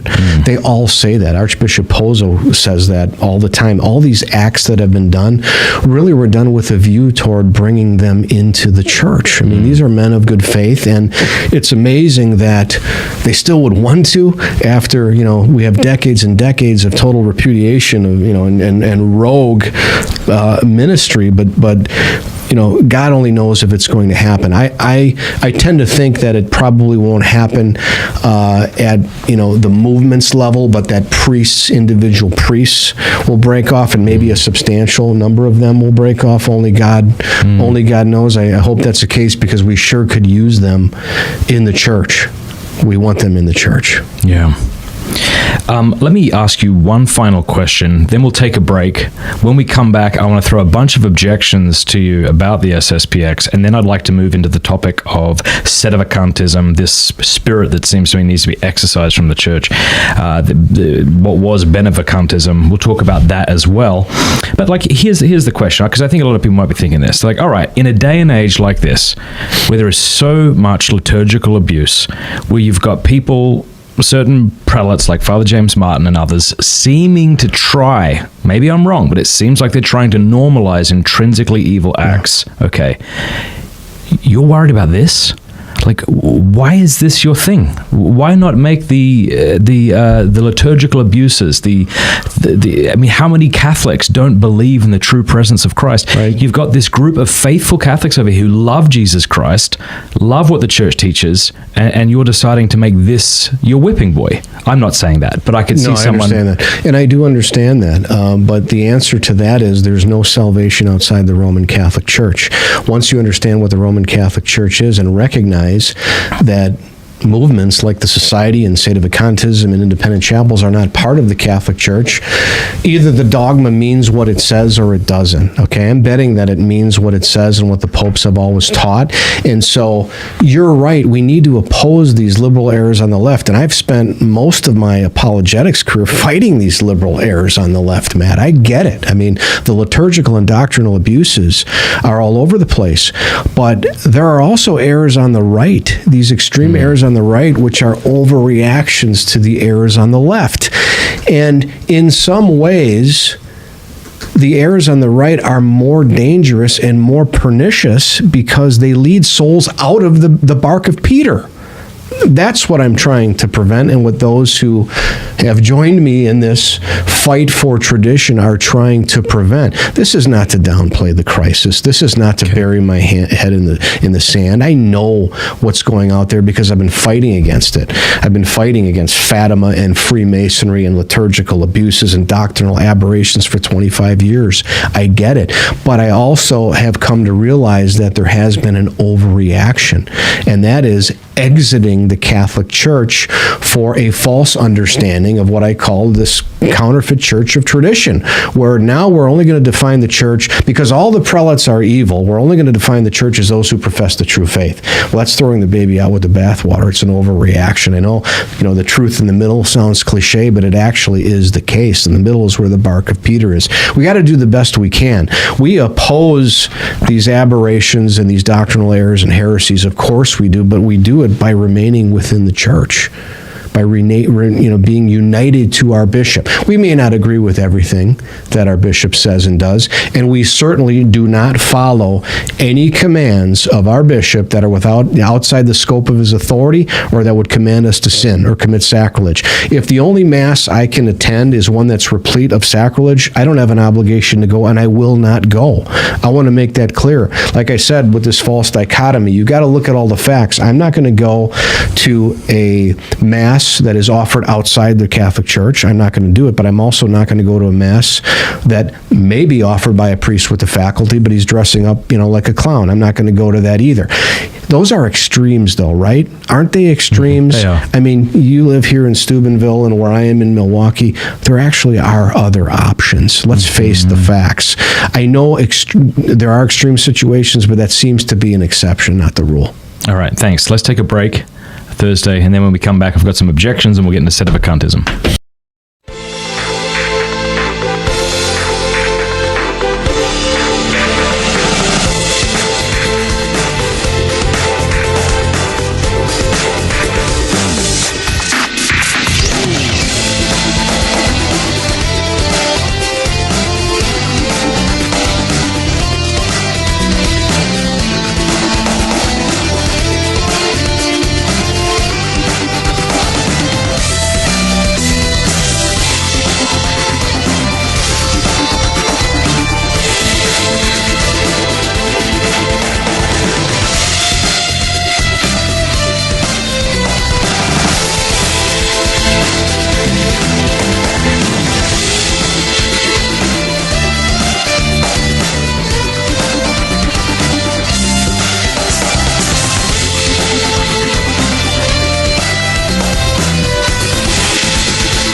All right, we're back. All right, welcome back to Pints with Aquinas. If you like what you're watching, do us a favor, click like, subscribe if you want. Glad you're here.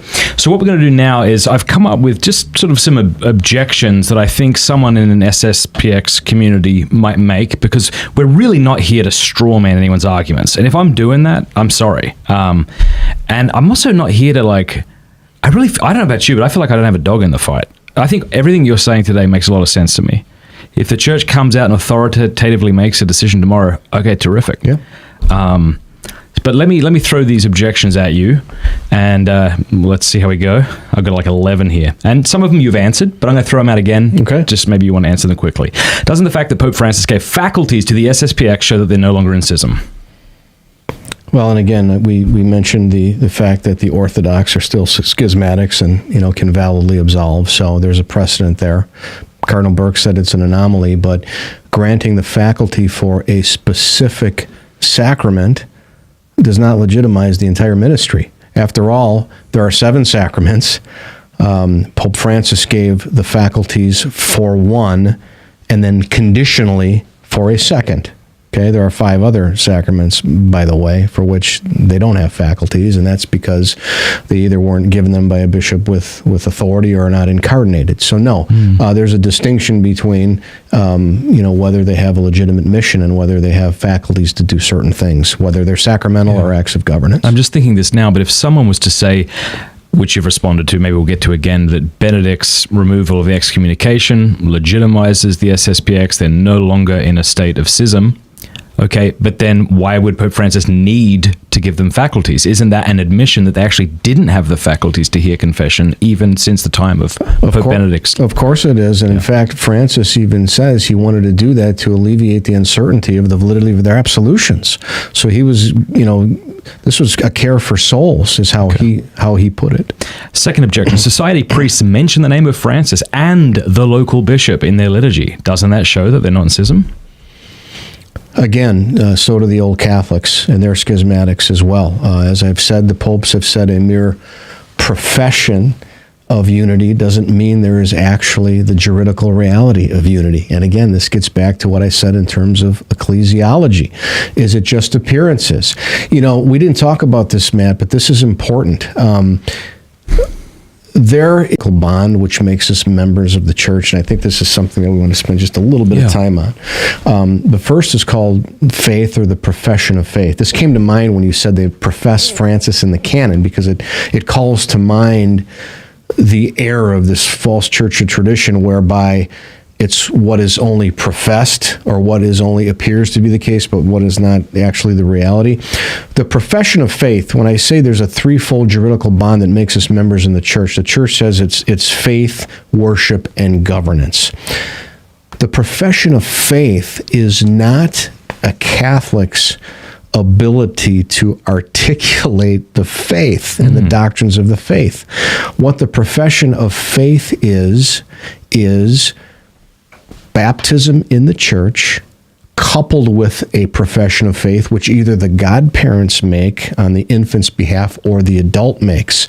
In other words, baptism and lawful reception into the Catholic Church. That is the profession of faith. Let me say that again. The profession of faith, when we say we're true Catholics because we profess the true faith, the profession of faith, again, does not concern your ability to orally articulate doctrines of the faith. It means that you have been lawfully received into the Roman Catholic Church. That's why you have a baptismal certificate, okay? The baptismal certificate says that you've been received by lawful authority. That's why there's the register for baptism. And so I bring that up because, and this is even the case for the Sedevacantis, they misrepresent what the profession of faith means. They mean if somebody is not professing the faith, if somebody's professing heresy, they can't be a true Catholic. That's not true. If they've been lawfully received into the Catholic Church, that's the profession of faith. That is called a juridical bond, one of the 3 juridical bonds that unites them to the Roman Catholic Church. And that profession of faith, Matt, is formed upon baptism, coupled by the profession, and that bond is never broken unless the person publicly defects from the church or is declared excommunicated by the church, you see?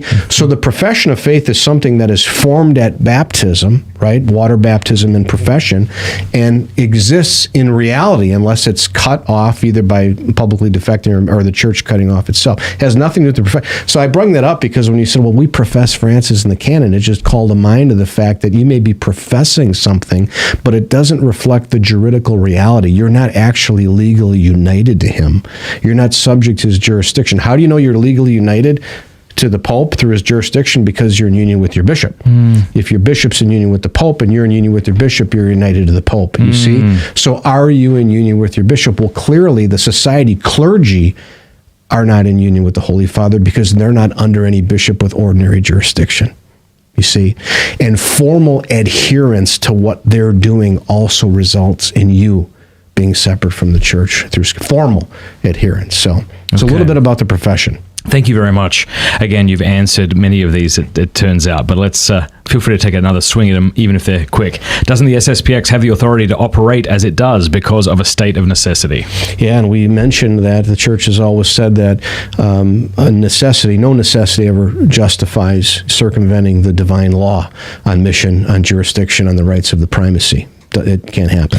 Okay, fourth objection. Doesn't Canon 1323-4 show that Lefebvre was not guilty of schism when he consecrated the 4 bishops? Well, no, because that canon actually says that the censure still applies if the act is harmful to souls, number one, and consecrating a bishop, multiple bishops, to perpetuate apostolic succession independent of the Roman pontiff is clearly harmful to souls. That's the first point. Secondly, no canon could ever mitigate a penalty that is incurred by the usurpation of a right of the primacy, because we're dealing with ecclesiastical law, but the actual offense is against divine law. You see, so that would in no way excuse Archbishop Lefebvre, because he didn't just break a human law, he broke divine law. I'm surprised at how many of these you've answered, but feel free to take another swing at this. Doesn't the fact that the excommunications of the 4 bishops, the lifting of them, show that the SSPX are no longer in schism? Yeah, and again, Cardinal Burke is one of the clerics who has said the society remains in schism because he says the contumacy remains. The obstinance of remaining separate from the church in her faith, worship, and governance. This is most easily recognized by the fact that the society separated from the church's governance, you see. And this is why, my society opponents, they almost never talk about governance. They don't talk about the fact that the church teaches that it's a matter of divine law that to be united to the Holy Father and a member of the Roman Catholic Church, you're united in her governance. The church is one in her government. This is actually a dogma of the faith. It's called apostolicity. It relates to the succession of the apostles, but the apostolicity is also one in her governance, okay? The fact that the society is not part of the governance, and now there's an offshoot with the resistance and the fact that the Sedevacantis are not, they're all separated in governance, which by itself proves that they're not in the Catholic Church. See, the fact that they're all separated from the governance of the church, which starts with the Pope and goes down to the local bishop, because they're not part of that governance, they're separate from the Catholic Church. I read an excerpt from Fulton Sheen speaking against the SSPX, but I'm not sure if it was authentic or not. Have you looked into that? Yes, I have. He wrote a letter, I think, in 1978 to a Barbara. Is that what it was? I think so, yes. Yeah. To my knowledge, it was authenticated. I can't speak specifically on it, but I am aware of the letter. Right before the bishop passed away, he advised somebody who was inquiring about it to stay away from what he called that schismatical sect. Now, think about this. He wrote that in, I believe it was in 1978. The consecrations didn't happen until 10 years later. So, wow. Archbishop and we have Sheen, good reason to think that's authentic. I don't want to press you on that because I know you're not an expert on every point here. But I don't know. tentatively, I don't know. Okay. I'm open to anybody to prove otherwise. Sure. Okay, it hasn't been proven as not authentic, so Okay. it doesn't matter to me whether it is or isn't. Yeah. What I find curious though is, as if it is authentic, then Bishop Sheen recognized the schism long before the actual formal rupture with the consecrations took place, because the church knew and the bishops knew that Archbishop Lefebvre, effectively, went off the tracks and at the end of 74, and then 75 when he ignored the suppression, in 76 when he did the illicit ordinations, and in 76 when he was suspended ad divinis and continued. I mean, he was on a trajectory of schism at that point, so if it's authentic, we can see why Bishop Sheen would have called it a schismatical sect. Okay. I have a question from the chat on communion real quick, since we're on the topic. So somebody asked that you said, so if somebody rejects another person who is in communion, they themselves are rejecting communion. So they said that their local Novus Ordo priest heavily discourages anyone from going to FSSP Latin Masses. Are they in schism for refusing to be in union with a legitimate Latin Mass community? That's a really good point. It works both ways, right? So, I mean, if a Novus Ordo priest, is fostering hostility against these former Ecclesia Dei communities, that's a schismatic attitude as well. That's not, so it does work both ways. Now, remember, there has to be, as the canonists say, a almost a perpetual state or a perpetual condition whereby they are specifically refusing communion with other Catholics. Would that rise to the level of schism? Maybe not, because this particular priest may have an erroneous idea of what the FSSP stands for. You see, so we want to jump to the conclusion, that's automatically schismatic. I won't say that, but what I will say is, it works both ways. The Novus Ordo, if they're saying don't go to traditional TLMs because they're all crazy, you want to communicate with them, that's a problem. That would be a schismatic attitude as well. Here's my sixth objection. Isn't the Novus Ordo a grave offense to God because it has been infected with the errors of Protestantism? It's amazing how people can hold that view. I mean, this was a rite that was promulgated by the supreme authority, Paul VI himself. No, again, there's a distinction between the rite as it's enacted and the way it's been implemented. There is a clear distinction, Matt, there. I think you would agree with that, Matt. I mean, we have a video on our website of a Novus Ordo that's being celebrated ad orientem in Latin, in Gregorian chant. A lot of people wouldn't be able to tell the difference. You won't be able to tell the difference. I'm not saying there isn't one, but a lot of people wouldn't be able to tell. If you know both, you'd say, wait a minute, there wasn't prayers at the foot of the altar. There may have not been a last gospel. But even the prayers of the faithful, the priest is saying them in Latin facing the tabernacle, and the altar boys are answering. So I could barely tell the difference. So clearly a distinction between the rite itself and the way it's celebrated. Seventh objection. We wouldn't have the traditional Latin Mass without Lefebvre and the Society, right?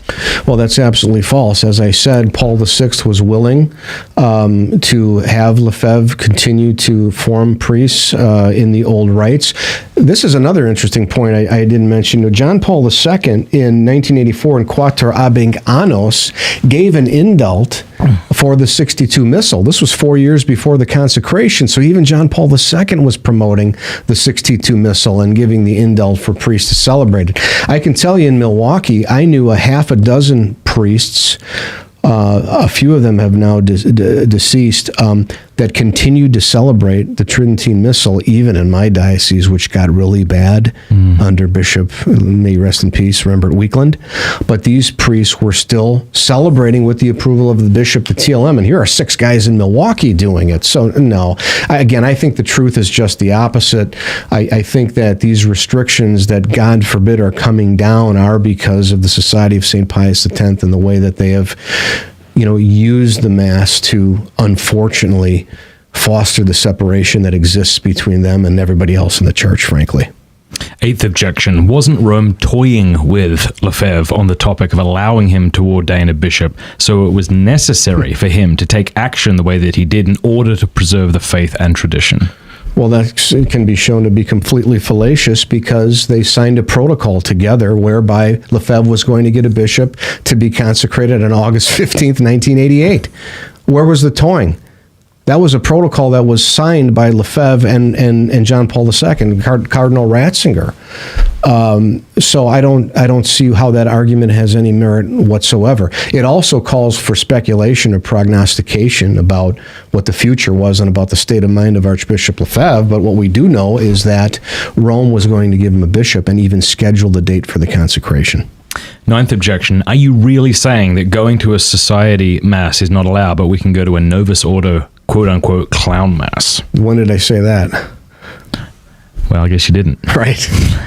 Number 10, did Pope Francis grant the SSPX faculties for valid marriages, or was the delegation to the local ordinaries who have the option of delegating jurisdiction to SSPX priests? Yeah, we should talk a little bit about the marriage situation, Matt, if you don't mind. Yeah, please. Again, Benedict did another great thing here because he said he was concerned with the validity of these marriages, which was a kind way of saying they're all invalid. Beginning with the Council of Trent, now I'm going to explain that nuance then a little bit, right? Because I'm going to be careful about what I mean by that. But around the time of the Council of Trent, I think it was a decree called Temezi, the Pope declared that Catholics had to be married validly according to canonical form. Okay, that's when this notion of canonical form came into place, where the marriage had to take place either before the bishop or a priest who had the faculty to witness the marriage, and then two witnesses, and that, give or take, has been the case since the Council of Trent.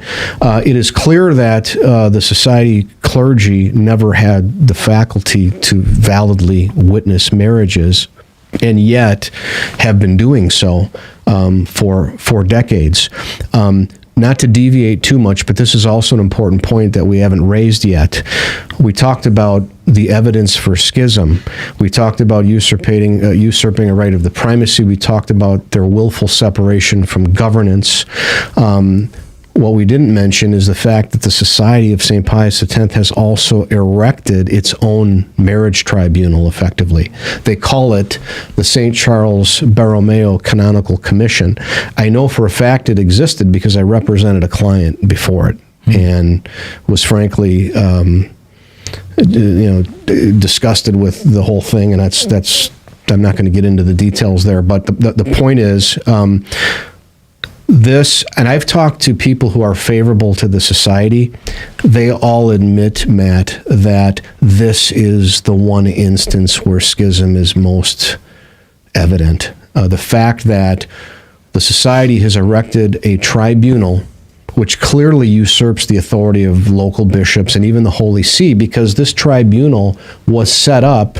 Archbishop Lefebvre wanted it set up, and then it was implemented after he passed away, whereby the society, without any ecclesiastical authority or jurisdiction, actually rules on whether there are marriage impediments. They issue declarations of nullity, annulments. They lift canonical censures. They dispense with religious vows. I mean, these are things that they have published, and this is clearly, contrary to the authorities of the church. They have no authority to do these things. And when we're talking about marriage and a sacrament here, and whether a couple is truly, wedded in holy matrimony, this is about as grave as things get. And yet the society claims, without any authority to do so, that they have, and I've written about this, and you can go read about this. I mean, Bishop Fillet had once said that they have not just a supplied jurisdiction for this canonical commission, which supplied jurisdiction wouldn't apply in this case, but they have what they call a, quote, ordinary episcopal jurisdiction, which is also not true, because an ordinary episcopal jurisdiction comes when you hold office in the church, and the society bishops do not hold any office in the church. They have no title in the church.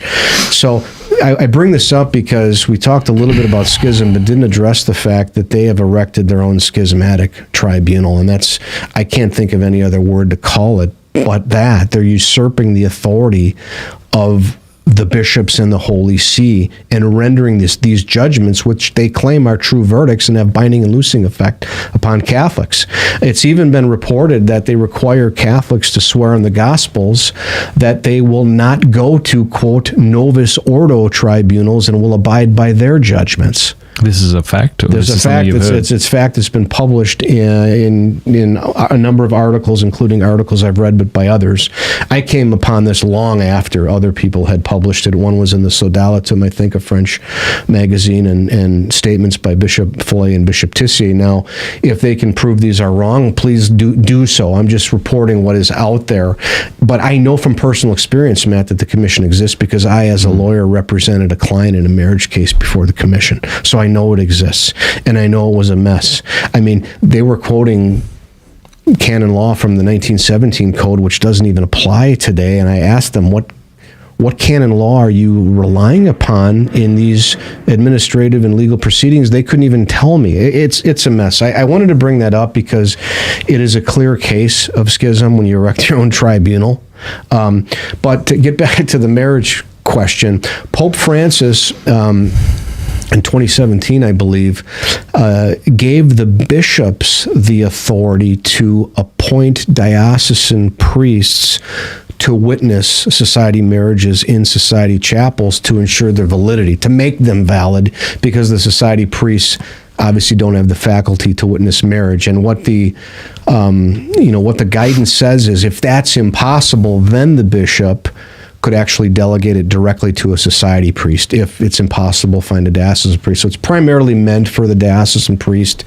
Another thing and I think this is wonderful only because it's going to validate the marriages that would otherwise be invalid. And that raises all kinds of issues, right? Being in an invalid marriage, and we know what they are. But the issue there is, I have asked society priests point blank, face to face, when I've met with them. I said, what do you do if the bishop doesn't send a delegate with the faculty to your chapel or give you the faculty? And they've told me, we do the marriage anyway. And I said, but how can you do the marriage anyway? It's not valid. Well, supply jurisdiction, state of necessity, the same old arguments that we've proven are completely wrong and don't apply. And so I'm not saying all the society priests would take that position, but there are some that have just thrown caution to the wind with the souls of these people by saying, we don't care if we have the delegation or not, we're doing marriages anyway. And the basis for their position, Matt, is it's just absurd. I mean, what they have said in their writings, you can read it, is they claim that because the Code of Canon Law, according to their subjective opinion, has errors in it concerning marriage impediments. The new code has a number of marriage impediments that didn't exist in the 17 code, insufficient use of reason. Real quick, for people who aren't familiar with what canon law is or how the codes overriding each other works, can you give like a 2-minute or like a 30-second overview of that so people can be caught up? Canon law is just the human law, or the church law. 2.5 hours in. The church law that the church enacts to hopefully, conform and carry out the mission of the church and to fulfill Christ's law, the divine law. The current Code of Canon Law was enacted under John Paul II in 1983. Before that, it was under the 1917 Code. That's why I go back and forth depending upon what point in history we're talking about, right? But the code requires a person to have a bishop or priest with the faculty to witness the marriage. And the point I was making is the society has taken the position, which is hard to believe they can say this with a straight face, but because they believe that the new Code of Canon Law suffers from errors, we don't agree with all the marriage impediments that exist. We think we have the authority to witness marriages. They'll also point to, there's a Canon 1116. This is the extraordinary form of marriage where, if it's prudently foreseeable that you will not have access to a priest without grave inconvenience, and that lasts for 30 days, then Catholics can actually get married without a cleric, with the faculty, as long as it's still married before 2 witnesses. Well, the society uses that canon as justification for why they can witness marriages without the faculty, and that would be called a false analogy of law. I mean, the fact that you can't find a priest for 30 days certainly does not authorize you, who has no mission from the church, the ability to witness a marriage. So again, it would be a false analogy of law. But the good news is, if the bishop, wishes, and I hope does, for the sake of these souls, he can delegate a diocesan priest to witness, or even directly to the society priest itself to witness a marriage, so that it is valid. Okay. I want to move on now to Sedevacantism. We'll take some questions from those on locals and super chats later on, but I just want to move over here for a bit. I mentioned the other day on YouTube that, in the wake of Pope Benedict dying, God rest his soul, and may he pray for us and the church, that there were certain Catholics who, beginning from false premises but being logically consistent, are now Sedevacantists, and they're outright Sedevacantists. And I said, and I maintain, and I'm happy to double, triple, quadruple down on this, shame on anybody who would seek to justify that opinion as being within the realm of orthodoxy. I'm not saying I don't have compassion for confused Catholics right now. In the same way that I have compassion for people in fornicating relationships or sodomitic relationships. They've been raised in a society where they may not have heard the truth, where they're very confused, where Disney's preaching all this stuff at them. So I can be sympathetic with someone, but I also want to call them to repent. And likewise, if somebody is saying, well, we don't have a pope, I can be sympathetic given all the chaos that's within the church. But this is completely unacceptable. So let's talk about that. Is Francis really the true pope? Absolutely. It's infallibly certain he's the true pope, because the moment he was elected, all of the dioceses throughout the world accept him as pope. That's considered an infallible judgment, actually, of the magisterium. There is a doctrine called universal and peaceful acceptance, and it's not just a theological opinion, although we have about 60 theology manuals which teach this, but it's actually, Matt, a definition of the faith, that the man whom the church presents and accepts as the true pope is in fact the true pope. This is a definition from Pope Martin V, right at the end of the Council of Constance. I think it was in 1418, where he was condemning the errors of John Wycliffe. And the church generally teaches definitions in the form of propositions, proposing truths as such, but this was a definition in the form of a question, whereby he required anybody who was suspect of heresy to say that the man who is currently in the chair of Peter, and then mention his name, is the true pope. Not just that the successor of Peter is the true pope, but the man that the church says is the true pope is the true pope. Okay, this is very important. So it is a definition of the faith. When the conclave elects the Holy Father, and the Holy Father accepts the election, people have to understand the cardinals aren't conferring jurisdiction on the Pope. Christ is the one that then confers jurisdiction on the Pope. Christ is the one who joins the man to the papacy. It's an act of Christ. The cardinals elect, the Pope accepts, okay, and then the cardinals present the Pope to the church, and the rest of the magisterium, the bishops, then accept, okay? This is why the church calls this an infallible judgment of the magisterium, because when the man accepts and is presented to the church and the magisterium, which is the bishops throughout the world, adhere to that, that's a judgment of the magisterium. It's infallible. That's why the very man who some of these people say continued to be Pope, Cardinal Ratzinger, put the dogmatic fact of the one who is accepted by the church as the Pope in the category 2 of the profession of faith, which is an infallible judgment of the church. It's considered to be something that must be definitively held by Catholics. And if one were to deny that the man that the church has presented and accepted as Pope is not the Pope, that would be an act of schism, because you are, as you said, Matt, which I commend you for it, because you are refusing submission to the Holy Father, and it would also be a mortal sin against the faith itself. The first two categories in the profession of faith require the assent of supernatural faith, of divine faith. And so this is clearly a matter of faith and a mortal sin. Now, I'm not judging the internal forum, but I'm saying it's grave matter, and if one is culpable, it would be mortal sin, and it would be formal schism. Now, I will also say, as St. Thomas teaches, we have his relic here, Catholics are bound to know certain truths. We're bound to know the Church is the rule of faith. There's a Trinity, Christ is divine. Well, one of the truths Catholics are bound to know is the man who the Church says is Pope is the Pope. Okay? That's why my concern here is with formal schism, with culpability. It's different for a Protestant who may be invincibly ignorant that he must submit to the authority of the Pope.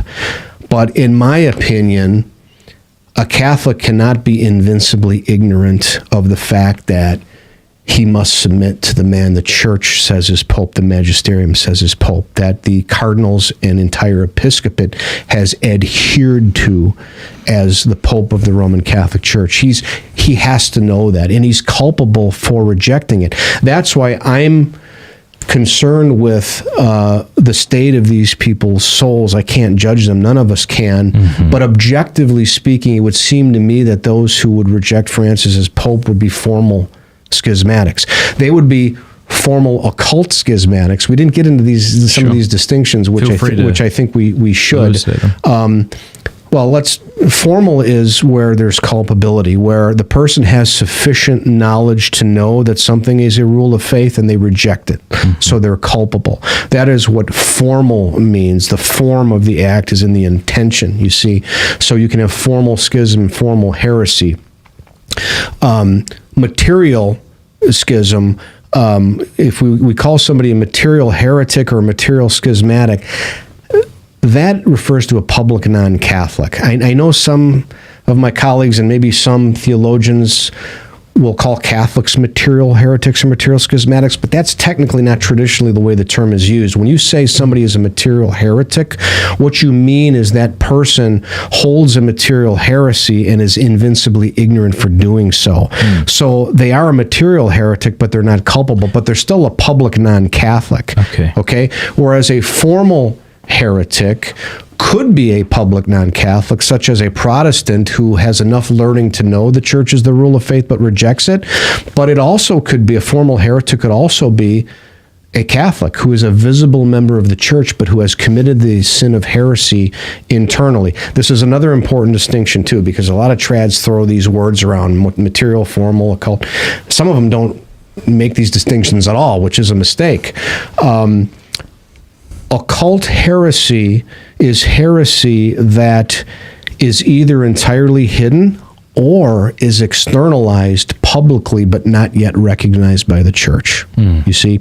So someone could be a formal occult heretic, okay, which means he has committed the mortal sin of heresy or schism, but because the Church has not legally recognized it yet, we talked about whether the Church declares the censure. Well, if the Church hasn't declared them to be formal heretics or schismatics, then they would be formal occult heretics or schismatics. What would Aquinas have been for denying the Immaculate Conception before that was pronounced? Well, first of all, it wasn't a dogma at the time, okay, so it wouldn't have been heresy. And I would never refer to him as a material heretic because, as I said, in the traditional sense of the term, a material heretic is a public non-Catholic who is invincibly ignorant of the rule of faith. You could say he was in material error there. However, I wrote about this a long time ago, being the Dominican that I am. People get it wrong about St. Thomas and the Immaculate Conception. I was wondering if you were going to challenge me on that. Yeah, they're wrong. The theology of St. Thomas Aquinas was actually used by Blessed Pius IX in dogmatizing the Immaculate Conception. And what I mean by that is it was Thomas's position that as soon as Our Lady was animated with a human soul, she was freed of original sin. Well, that's the teaching. I mean, if Pius IX by conception means animation, we're not exactly sure what he meant, but that's what people think he meant. At the moment of conception, when the body and the human soul are together, that the soul is infused in the body, that's when Our Lady was freed of original sin. And Thomas, he held the position, and the church hasn't said whether this is actually right or wrong. He held the position that there were certain states, where you'd have a vegetative soul. Fair enough. Fair enough. And so Thomas was saying before Our Lady was a human being with a human soul, there may have been the stain of original sin, but at the moment of her animation, or in the words of Blessed Pius IX, at the moment of her conception, she was spared of original sin, which is beautiful. So technically, what Thomas is saying and what Blessed Pius IX are saying, in my view, is the same thing. If by conception, Pius IX meant animation. That's why I cringe when people say that, my spiritual father was a material heretic. Oh, no, this wasn't a dogma at the time. And if you dig into the theology, it's quite beautiful. Thomas had it right, that you are spared from original sin when you become a person redeemed by Christ. But I mean, a more broader, the point that I'm trying to make is there were saints who probably, without knowing it, believed false things. Oh yeah, absolutely. Yeah. Sure. But there's a big difference between that and then knowing what the church has taught and then disregarding it. Yeah. Yes, yeah. So if a Catholic holds, to an error, we say that the person is in material error. Okay. We might even say if it's heretical, the person is in material heresy. Okay, we wouldn't call, and in my view, and at least the way that I have learned the terminology and what most of the traditional theologians say, we wouldn't call them a material heretic. We would say they're in material error or they're in material heresy. The question is whether they're culpable, right? Whether they're culpable, and oftentimes, unfortunately, Catholics are, if they know what the rule of faith is and reject it, just like, as we're saying, if Catholics should know that the man the church says is the Pope is the Pope. I don't see how you could be invincibly ignorant of that, in my opinion. Okay. Have you looked into the arguments that the Benevacantists, who are now, presumably, unless they've repented, Sedevacantists, have you looked into the arguments they've offered in that distinction that they've tried to make? Maybe Benedict gave up one part of his office, but not the other part. And I did. So could you help us understand where they're coming from to the best of your ability and then respond to it? I'd be happy to. I think there's something that they've all overlooked, and I think this actually destroys their argument. First of all, the Pope does not need to resign in any specific way. The only thing he needs to do is he needs to do it freely, and it has to be manifest. That's what the law provides. He doesn't even have to write a resignation letter. Well, when Pope Benedict said that on February 28th at such and such, a time, I am going to resign in such a way that the see of Peter will be vacant and a new conclave will be, convoked to elect my successor, that's manifest. He then went on to say prior to that date that I will no longer be Pope when we reach that date. And then after the date passed, he says, I am no longer Pope. So it was manifest. But I can get to your question specifically, Matt, and I'll try to put this to bed for people because I haven't heard many people, if any, address this issue. A lot of theories came out initially, whether the Latin was defective, whether there was substantial error. But the ultimate theory that stuck was that, there's this Gnostic understanding of what Benedict really meant. He really didn't give up the munus, or the office. He only gave up the ministerium, which is the active ministry, okay? Here's the problem with that argument. Those who hold that he didn't give up the office, but only the ministerium. First of all, munus and ministerium are interchangeable. I mean, the office has all of the rights and privileges, okay, and the munus is the active exercise of those rights and privileges. So it's a distinction, frankly, without a difference. But let's just assume there is a distinction. Let's play along with these Benevacantists for a while. What they say is he gave up the active ministry of teaching and governing, but he didn't give up the active ministry of praying and suffering. This is what they say. Here's the problem. What makes a man the Pope? And the answer is jurisdiction. What makes a man a Pope? It is the universal, supreme, plenary, immediate jurisdiction that he exercises singly by virtue of the office of the Roman primacy. This is what makes a man a pope. When the cardinals elect the pope, and he accepts it. Christ joins him to the papacy at that point. He gives him the office of the Roman primacy and gives him this plenary supreme jurisdiction over the church. Here's the problem with their argument. They claim and have conceded that he's given up the active ministry of teaching and governing. Well, guess what? Jurisdiction is required for teaching and governing. If he has given up the active ministry of teaching and governing, he's given up jurisdiction. You see? Because jurisdiction isn't required for praying and suffering. All bishops say I have a spiritual connection to my former diocese and I will continue to pray and suffer for my diocese, but that doesn't require jurisdiction.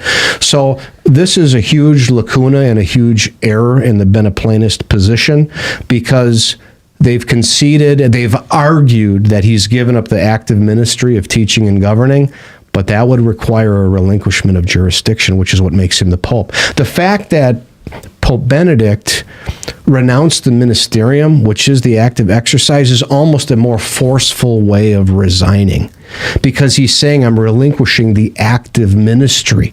I'm relinquishing jurisdiction.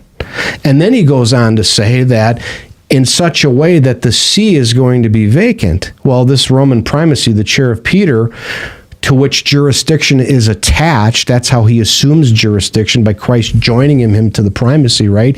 He's telling the public that that chair is now going to be vacant, and another person is going to assume the jurisdiction. This is why, I immediately saw errors in the Beneplanist position, because if you want to divide the munus with the ministerium, you have a big problem, because according to your own argument, he's relinquished the active exercise of teaching and governing. Well, thank you. That means he's relinquished jurisdiction, and if he doesn't have jurisdiction, he's no longer the Pope. It's really that clear. Okay. Some people point to the Great Western Schism, where there were multiple claimants to the papacy, and say these things aren't always clear-cut. There were saints who held that one man was the Pope when he wasn't, and today there's also a great deal of confusion, and so that's why it's within the realm of orthodoxy. We should allow people to be confused in good faith, and there's no confusion today. I mean, these people have created their own confusion because they're attempting to make a judgment that's contrary to the judgment of the magisterium. That's unlike the Great Western Schism, where you had, Pope Gregory, and I forgot the other pope, or I think Gregory was the true pope. Then there was a third pope. There truly was material error there, okay? There was no universal and peaceful acceptance. I should mention that the universal and peaceful acceptance of a pope, it's not required in every papal election, but when it happens, Matt, it's Christ's way of revealing to us that we have a true pope. And this is also very important.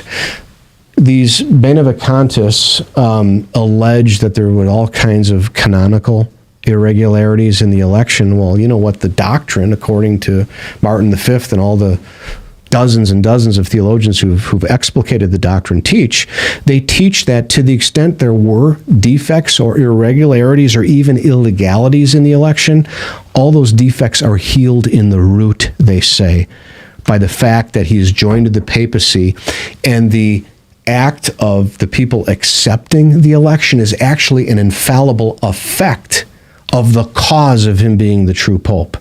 Okay, so that's very important. So the fact that it cures all defects in the root, but here's another important point: it also proves, it not only cures irregularities and defects, it also proves that all of the conditions that were required for a valid election were met.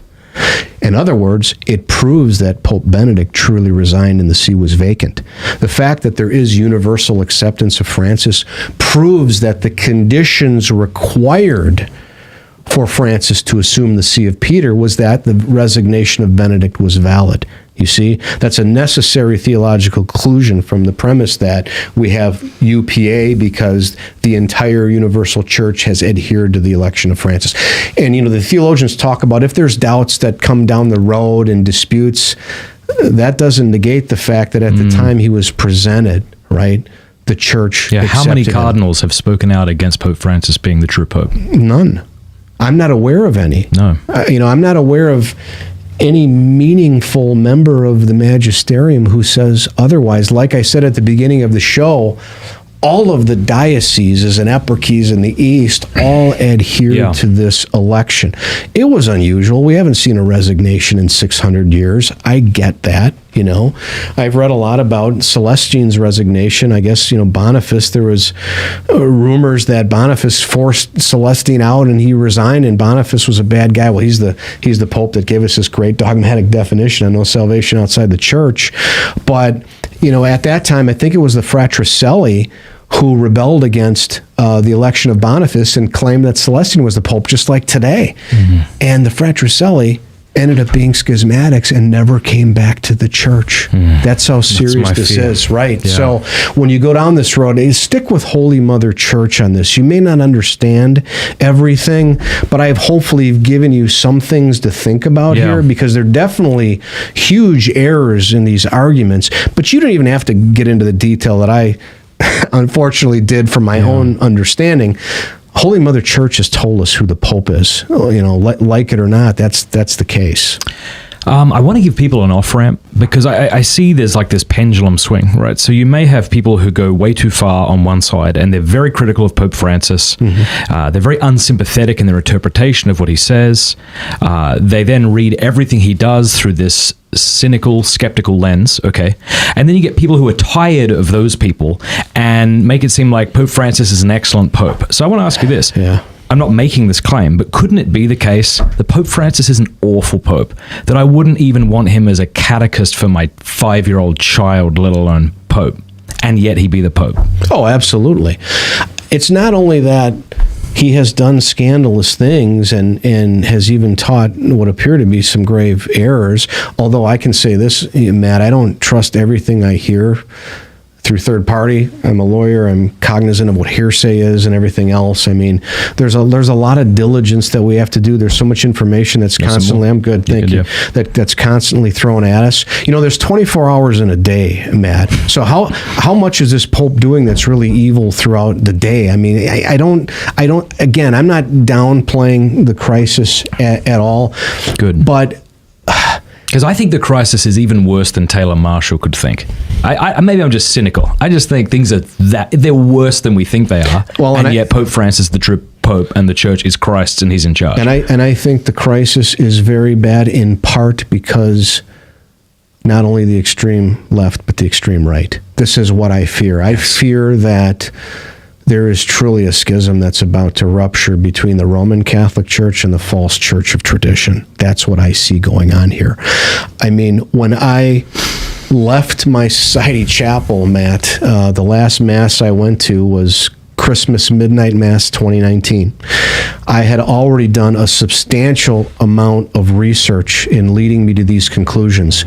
But I didn't know what I was going to do with that. And I should mention, when we wrote the Robert Sisko and I, my co-author, when we wrote the book True or False Pope, the foundation for that book was ecclesiology, the first 100 pages. We've actually written about 400 additional pages of just the first 4 chapters. So I'm resting upon, and Robert is as well, a mountain of information that we've looked at, and I really didn't know what I was going to do with that, Matt. I didn't know if I was going to go public with it. I think I was going to publish it through the book. I wasn't sure how public I was going to be about the society, but what I saw in 2020 and 2021 caused me concern, and I guess maybe this is going full circle and why I'm here today. When you had the plandemic, this phony pandemic of COVID, and churches being shut down. And I know these are prudential decisions, and hindsight's 2020, but people were flocking to the society, and this was a situation that was occurring in 2020. And then you had Traditionis Custodes come out in July of 21. Then you had canceled priests. Yeah. I began seeing a dramatic shift in this traditional movement, which I have been involved in for 20, 25 years, and I was concerned because even though all these things were happening, I saw the situation where people were actually willing to exit the juridical structure of the church to go wherever I can get the TLM. Yeah. And what really concerned me was, we didn't see this 10 years ago, but what concerned me was the rad trads now were looking at independence and the resistance and even Sedevacantis as part of this traditional movement. Now, A Sedevacantist, in my view, is a public non-Catholic. They belong to a non-Catholic sect. They are public heretics and schismatics. And even 10 years ago, when we were forming and writing this book, Sedevacantis were not lumped in with the traditional movement. I mean, even the society who endorsed our book recognized that the traditional movement was separate and distinct from the society. Then you go through COVID and TC and canceled priests, and all of a sudden, my colleagues or former colleagues are looking at Sedevacantism quite differently. And I think Benevacantism had something to do with that as well. That's why I said, these are fundamental errors in ecclesiology. They don't know what the Catholic Church actually is. They're having a distorted view of what the Church is, and it's an overreaction on the right to all these errors on the left. So that's when I said, I think as an apologist, I don't particularly like talking about these things, but I've spent enough time where hopefully I'm being helpful to people. I think things needed to be said here. When you put Sedes and society and everybody into one, happy, lovey, traditional pool of Catholics, that's not the case. There are extreme errors in each of those camps, but some to a greater extent and some to a lesser extent. Yeah, I hope it's been clear throughout this discussion today that we're not attacking anybody. I understand when people feel like they're on the defensive, any critique of their position feels like an attack. Yeah. This isn't an attack. It seems to be a tactic of the left to identify one's beliefs with their identity. They say, well, if you attack what I think, you're attacking me. Yes. So, okay, if you can understand that on the right, then understand we're making that distinction here. I'm not calling anybody a formal heretic or a schismatic, but I am saying that schism means something, and people are certainly falling into at least material schism. I have, again, only tried to say what the popes have said, not any more and not any less. And if you think I'm saying more, then call me out on it, and if I'm wrong, I'll correct it, but I don't think I am. I mean, I think I'm staying within the lane that the popes and the pontifical councils and have given us in canon law. You mentioned about attacking people. Here is another thing that concerned me as I saw the traditional movement become really extreme over the past 18 months. The Sedevacantists have always, we even have a chapter called The Bitter Fruits of Sedevacantism. We know how bitter and angry they can be and how they do engage in a lot of personal attacks. Unfortunately, we're now seeing this with, what people might call, mainstream traditionalists. I mean, now you have traditionalists who put out videos calling people enemies of the Church. I mean, how can you call somebody an enemy of the Church who's in communion with his local bishop and the Pope? And the reason they're calling him an enemy of the Church, because I think you're referring to Michael Lofton, is that he was defending Pope Francis. Right. And it's not like he's not also critiquing him. He's just saying, critique the theology, but don't call him an enemy of the Church. I'm not even calling the society bishops or priests enemies of the Church. They are legally separate from the Roman Catholic Church. They've been declared as such. The reality is they are legally separated by an act of their own will. I mean, they've been given conditions. I pray that at some point they're going to finally accept these conditions. They got to accept the profession of faith. They have to accept Vatican II's teaching on collegiality, which we haven't talked about, which is a beautiful teaching. There are a number of things that have to happen, and I pray it does happen. I don't consider them enemies of the Church. I really consider a lot of the younger men, and I can say I probably had something to do with some of them going into the seminary, of being somewhat misguided, but they're zealous. They're zealous souls who've been misguided, and hopefully we can use that zeal and direct it in a proper way, but that has to be done in the Church. I had some kind of pushback on the Sedevacantis point. Would you mind if we went through them? Sure. I know I've kept you a long time. That's okay. How's the coffee doing? You all right? Good, I'm good. All right, so let me just kind of offer some pushback. Again, these aren't my opinions, of course, but let's see. Haven't several of the post-conciliar popes taught heresy? And does not a pope automatically lose office for heresy? Okay, so they would first have to prove that what these popes taught was heretical. Okay, in a debate, I would have them do that, and they wouldn't be able to do it.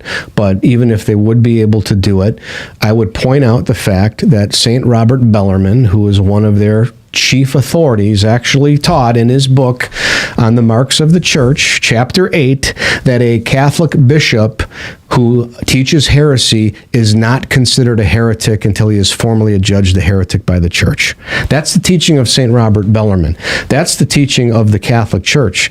I haven't ever heard a Sedevacantis quote chapter 8 of the Marks of the Church by Robert Bellarmine. Okay. Are they aware of it? I don't know. They always refer to Bellarmine's teaching that, what you just mentioned it, Matt, that a heretic ipso facto loses his office.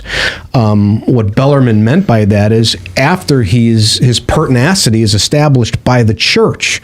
This is part of Revelation in St. Paul's letter to Titus, where you warn the heretic twice and then avoid him. So Bellarmine is clear. You can even read his book on the councils, De Concili, where he says a pope is deposed for heresy when he is formally judged and convicted of heresy by the Church. So all these Sedevacantis point to the one statement of Robert Bellarmine in De Romano Pontifici, where he talks about the fifth opinion and says that an ipso facto heretic loses his office automatically, but he's referring to the loss of office after the Church judges him a heretic. Now, there's a distinction there because, he might go on, he did go on to say, and Suarez clarified this, without a further declaration. What Bellarmine was referring to there, Matt, is he was maintaining that his and the Jesuit opinion, which we called it in our book, Bellarmine and Jesuit, Suarez held the Jesuit opinion where as soon as the Church would establish the Pope's pertinacity and judge him a heretic, he would lose his office without any further declaration. That's what without any further declaration means, because the Dominicans actually go a step further. They say that once the Church judges that he's a heretic, there's an extra step. And that extra step is, because this all happens behind closed doors in an imperfect council, the Church has to actually command the faithful to avoid the Pope. That's the extra step that the Dominicans held, Cajetan held it, John of St. Thomas held it. So when St. Robert Bellarmine says that a manifest heretic automatically loses his office without a further declaration, he means that when the man is judged a heretic by the Church without a further, what is called a vitandus declaration, which the Dominicans held. You see the nuances there. This is what the society, the Sedevacantis have completely missed. And there's a distinction there between the Jesuit opinion and the Dominican opinion. But both opinions hold that it is the Church that actually judges, first through canonical warnings, whether the Pope, first of all, the question is whether the Pope even holds to a material heresy. Now, can you point to anything that these popes have said that is materially heretical? Usually, it takes extra steps of reasoning to get to a heresy, which means it's not heresy because it's not a direct denial of a dogma of the faith. But even if it would be, you would have to establish heresy through a judgment, through warnings, canonical warnings. And this isn't just Bellarmine. We go through this in detail in our book, Matt. For example, the Fourth Council of Constantinople in the mid 800s declared at that council that Catholics cannot separate from their bishops, their heretical bishops, without a judgment of the Church.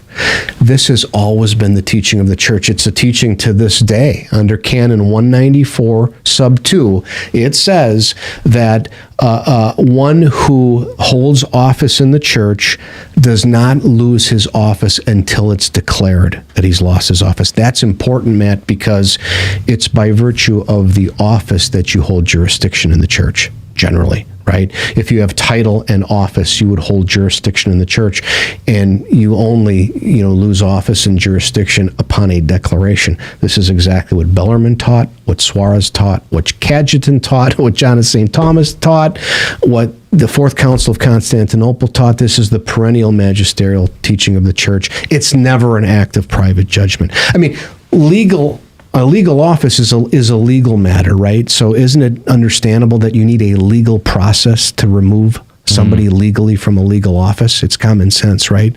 And the Church is teaching us common sense here. All right, I got about 6 more Sede objections. Number 4, doesn't Pope John Paul II kissing a Quran show that he was an apostate? Well, apostasy is the complete repudiation of the Christian faith. Did John Paul II repudiate the Christian faith? No, he persevered to the end in his belief in Christ.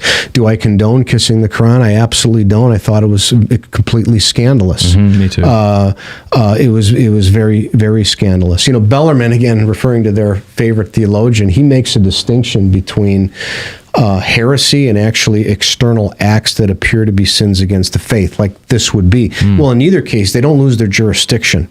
That's the point. He's the Roman pontiff. He holds the office of the Roman primacy.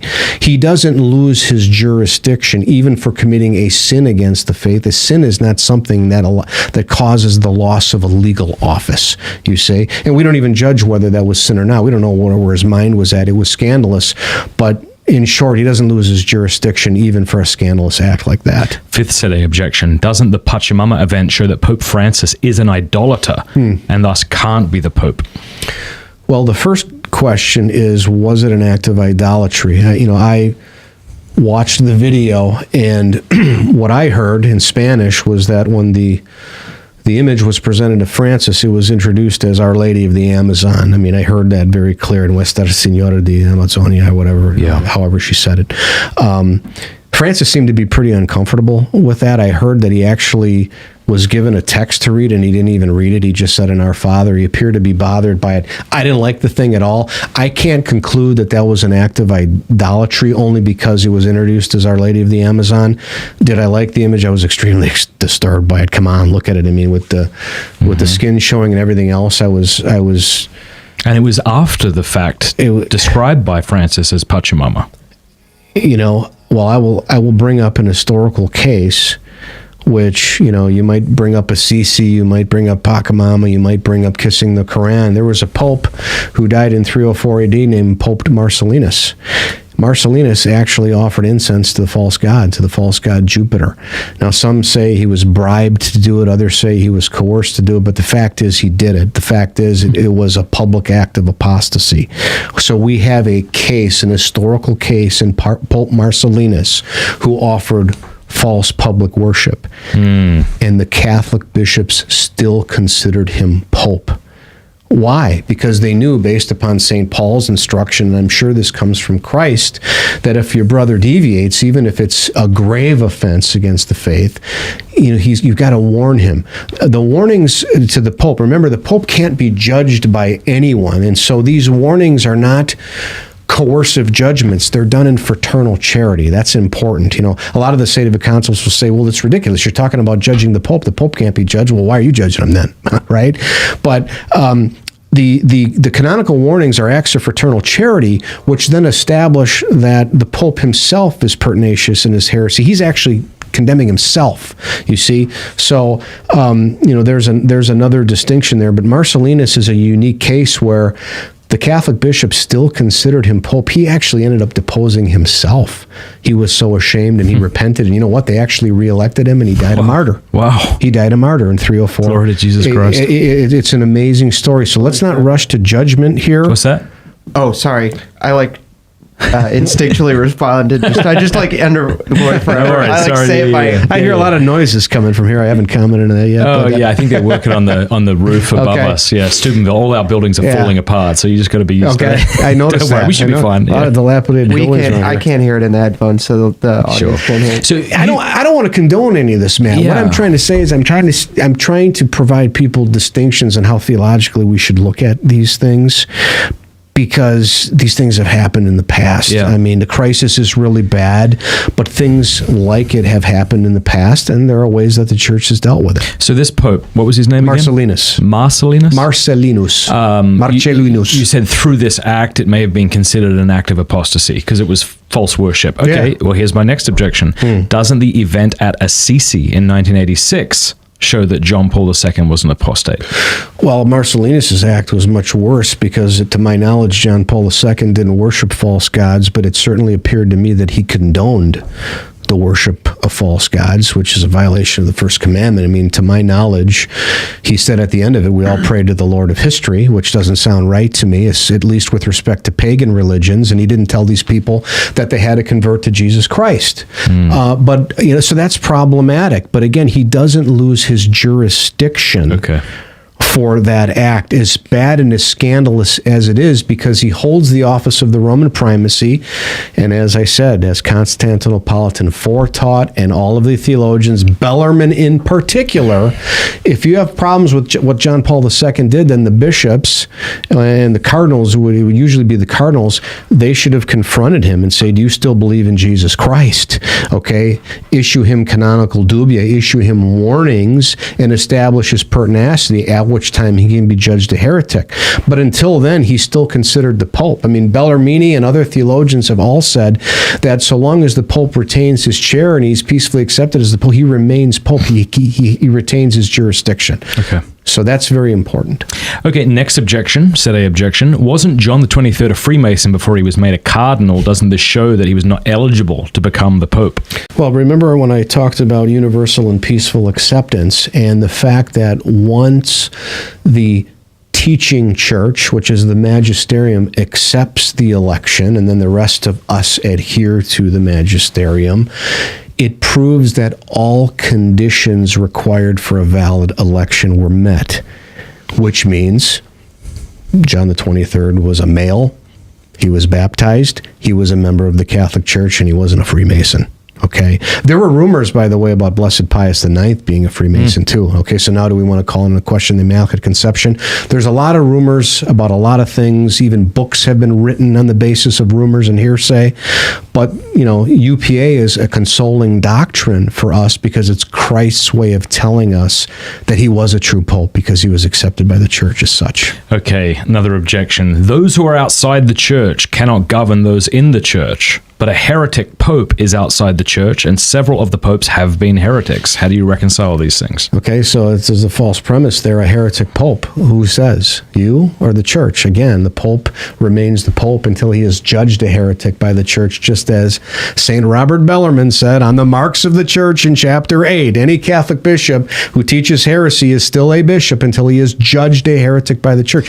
I mean, this is the teaching, Matt. I mean, Pius XII in the great encyclical Mystici Corpus Christi, he says that those are members of the body unless they are either openly leave, which is public defection, or they are cut off by the Church's judgment. That's what we're talking about here. So they're still members of the body, no matter how scandalous their behavior is. And the Sedevacantist error is they think that if somebody appears to commit a sin against the faith, that he doesn't hold the Catholic faith, the interior virtue of faith, and therefore he can't be the Pope. Well, if we based membership in the Church on the interior virtues, we'd be talking about an invisible church because we can't see the virtues. You see, that's why the errors of Sedevacantism are also errors in ecclesiology.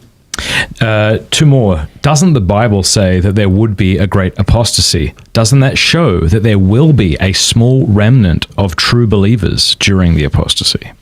It does predict an apostasy, but we also know that one of the marks of the Roman Catholic Church is Catholicity. And Catholicity means that there will always be a great number of members of the Catholic Church. This is very important. That doesn't mean that they will all have the interior virtue of faith. Remember when Christ says in the Gospel of Luke, when I return, will I find faith? Our Lord is not talking about church membership. He's actually talking about the theological virtue of faith, hope and charity, which is necessary for salvation. But there will always be large members of the Catholic Church that are those who are living in the body. And by the way, this comes to mind when Pius XII wrote the encyclical. You know what he said? He said, those who are separated from the Church's governance are not living in the body or the Spirit. That's powerful. Pius XII is saying those who are not united to the Church in governance are not part of the body. That is, they're not part of the Roman Catholic Church. They're not part of the mystical body of Christ if they're not united to the Church's governance. That just came to mind, but again, I thought that was a very important point to make. Final objection. Didn't La Salette show that Rome will lose the faith and become the seat of the Antichrist? Well, to my knowledge, La Salette hasn't been approved by the Church. In fact, it was on the index. Okay. It also says that Rome will lose the faith. It doesn't say the Church of Rome will lose the faith. Now, I have relatives in Rome, and I visit Rome frequently, and I can tell you Rome has already lost the faith when you walk around the streets on Sundays because nobody's in Mass. They're out in the marketplaces. But again, private revelation, etc., it's possible that the Pope could be driven out of Rome by the Antichrist, right? I mean, that's possible. Yeah.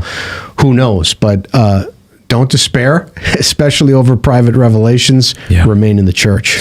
Do we have any super chats that we want to read? I don't want to take every question that we got, but would you be okay sticking around to take some questions from people who've paid to ask them? One of them's for you. It was asking if you would have an institute canon priest on.